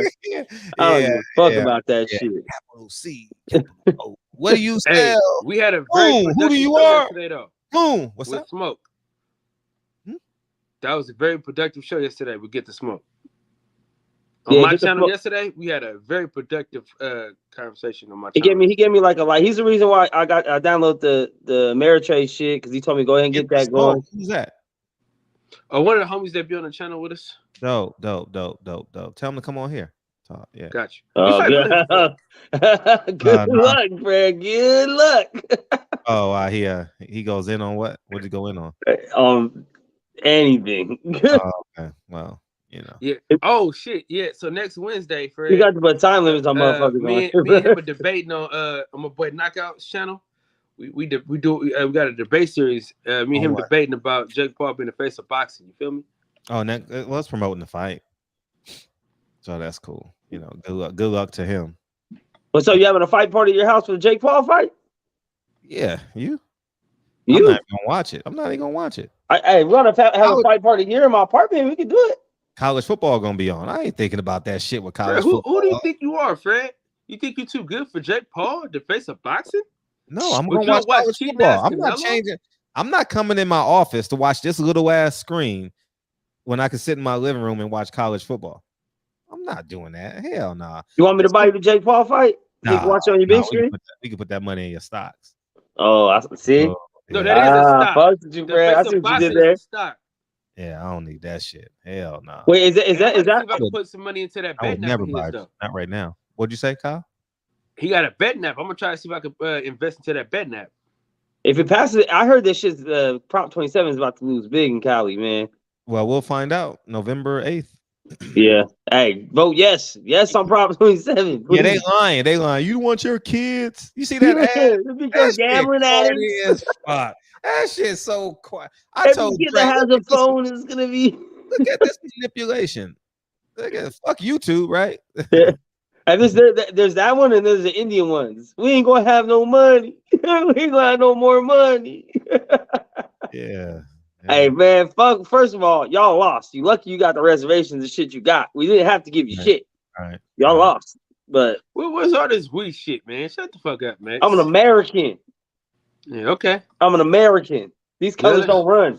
They're gonna let you know that you're not there in a minute. All right, Fred, let's give out these final thoughts. All right, yeah, Max, what you got, final man? thoughts. Hey, once again, thank you to both y'all, man. Both of y'all really helped out, man. My in this past year that I've been fucking with y'all tough, I've been gamed up, learning a lot more shit, and I'm interested on learning this financial shit, Fred. I'm juiced up, man. We'll do a stock for dummies the last 15 minutes or so. Yeah, I'm gonna take some notes. Yeah, we'll transition out. That's important. And I will say this. Y'all need to play the song more, Fred. You stop playing the song, Fred. There's a lot of people that need the song fucking played on it, Fred. You know what I'm gonna do? I'm gonna incorporate a silent button, like when we do these panels. Yeah, where people in the chat can pay to tell people to shut up. Oh, $10 and $20. I'm about to make you some money. I'm taking that. Hey, we take Let me that get idea 10%. to the box. Let me get 10%. Yeah. I mean, because my channel, and the reason why we can do that because I didn't monetize this channel, so that'll be a way where it benefits and it make more interactive. Yeah. So if you want Deacon to shut up, cash at me $10. Shut up, Deacon. You got to go in the back.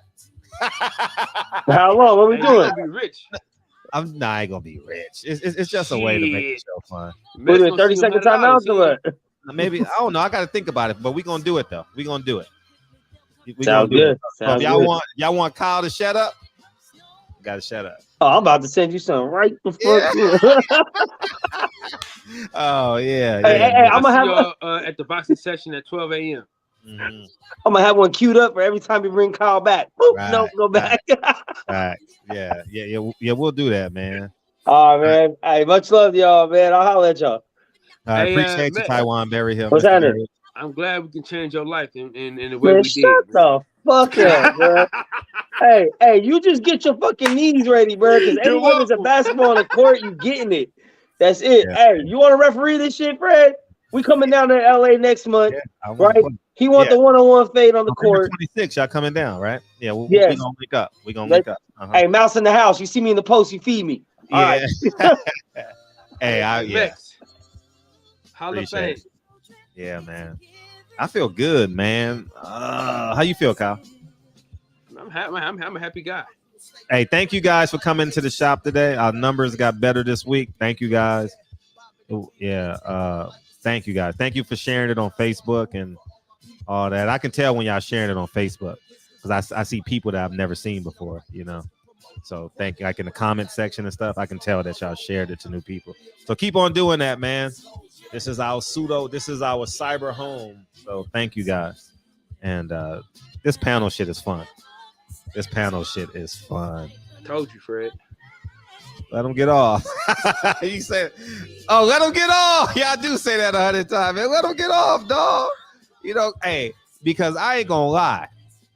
I be listening to people talk on panels and shit, and I be like, nigga, let him finish his point. I'm curious, you know? I know, but anyways, I appreciate you, Kyle. I got a whole drop for that now. What's that? So I got 817 telling somebody, let me talk. Who's 817? You know 817 needs to be on the channel. So basically, oh yeah. I know you're talking about. So I ain't seen him in a while. That's why. So he's notorious for cutting people off, right? Oh, is he? So it's ironic that I put him to tell people to let them talk. So it's like, let me talk. But he's notorious for cutting people off. So is he? Yeah. Well, hopefully he's doing well, man. I wish him well. Appreciate y'all, man. Love y'all, man. I'll see you guys Sunday, man. We ain't got who's fighting this week? Anybody fighting this weekend? Sergio Martinez and Jose Gonzalez. Yeah, probably the Zone got to fight this weekend somehow, some way in somebody's country. You know, Eddie Hearn's probably in Mexico, man, trading in pesos for, you know what I mean? For, you know, anyways, man. Tonight. Love y'all, man. Holla.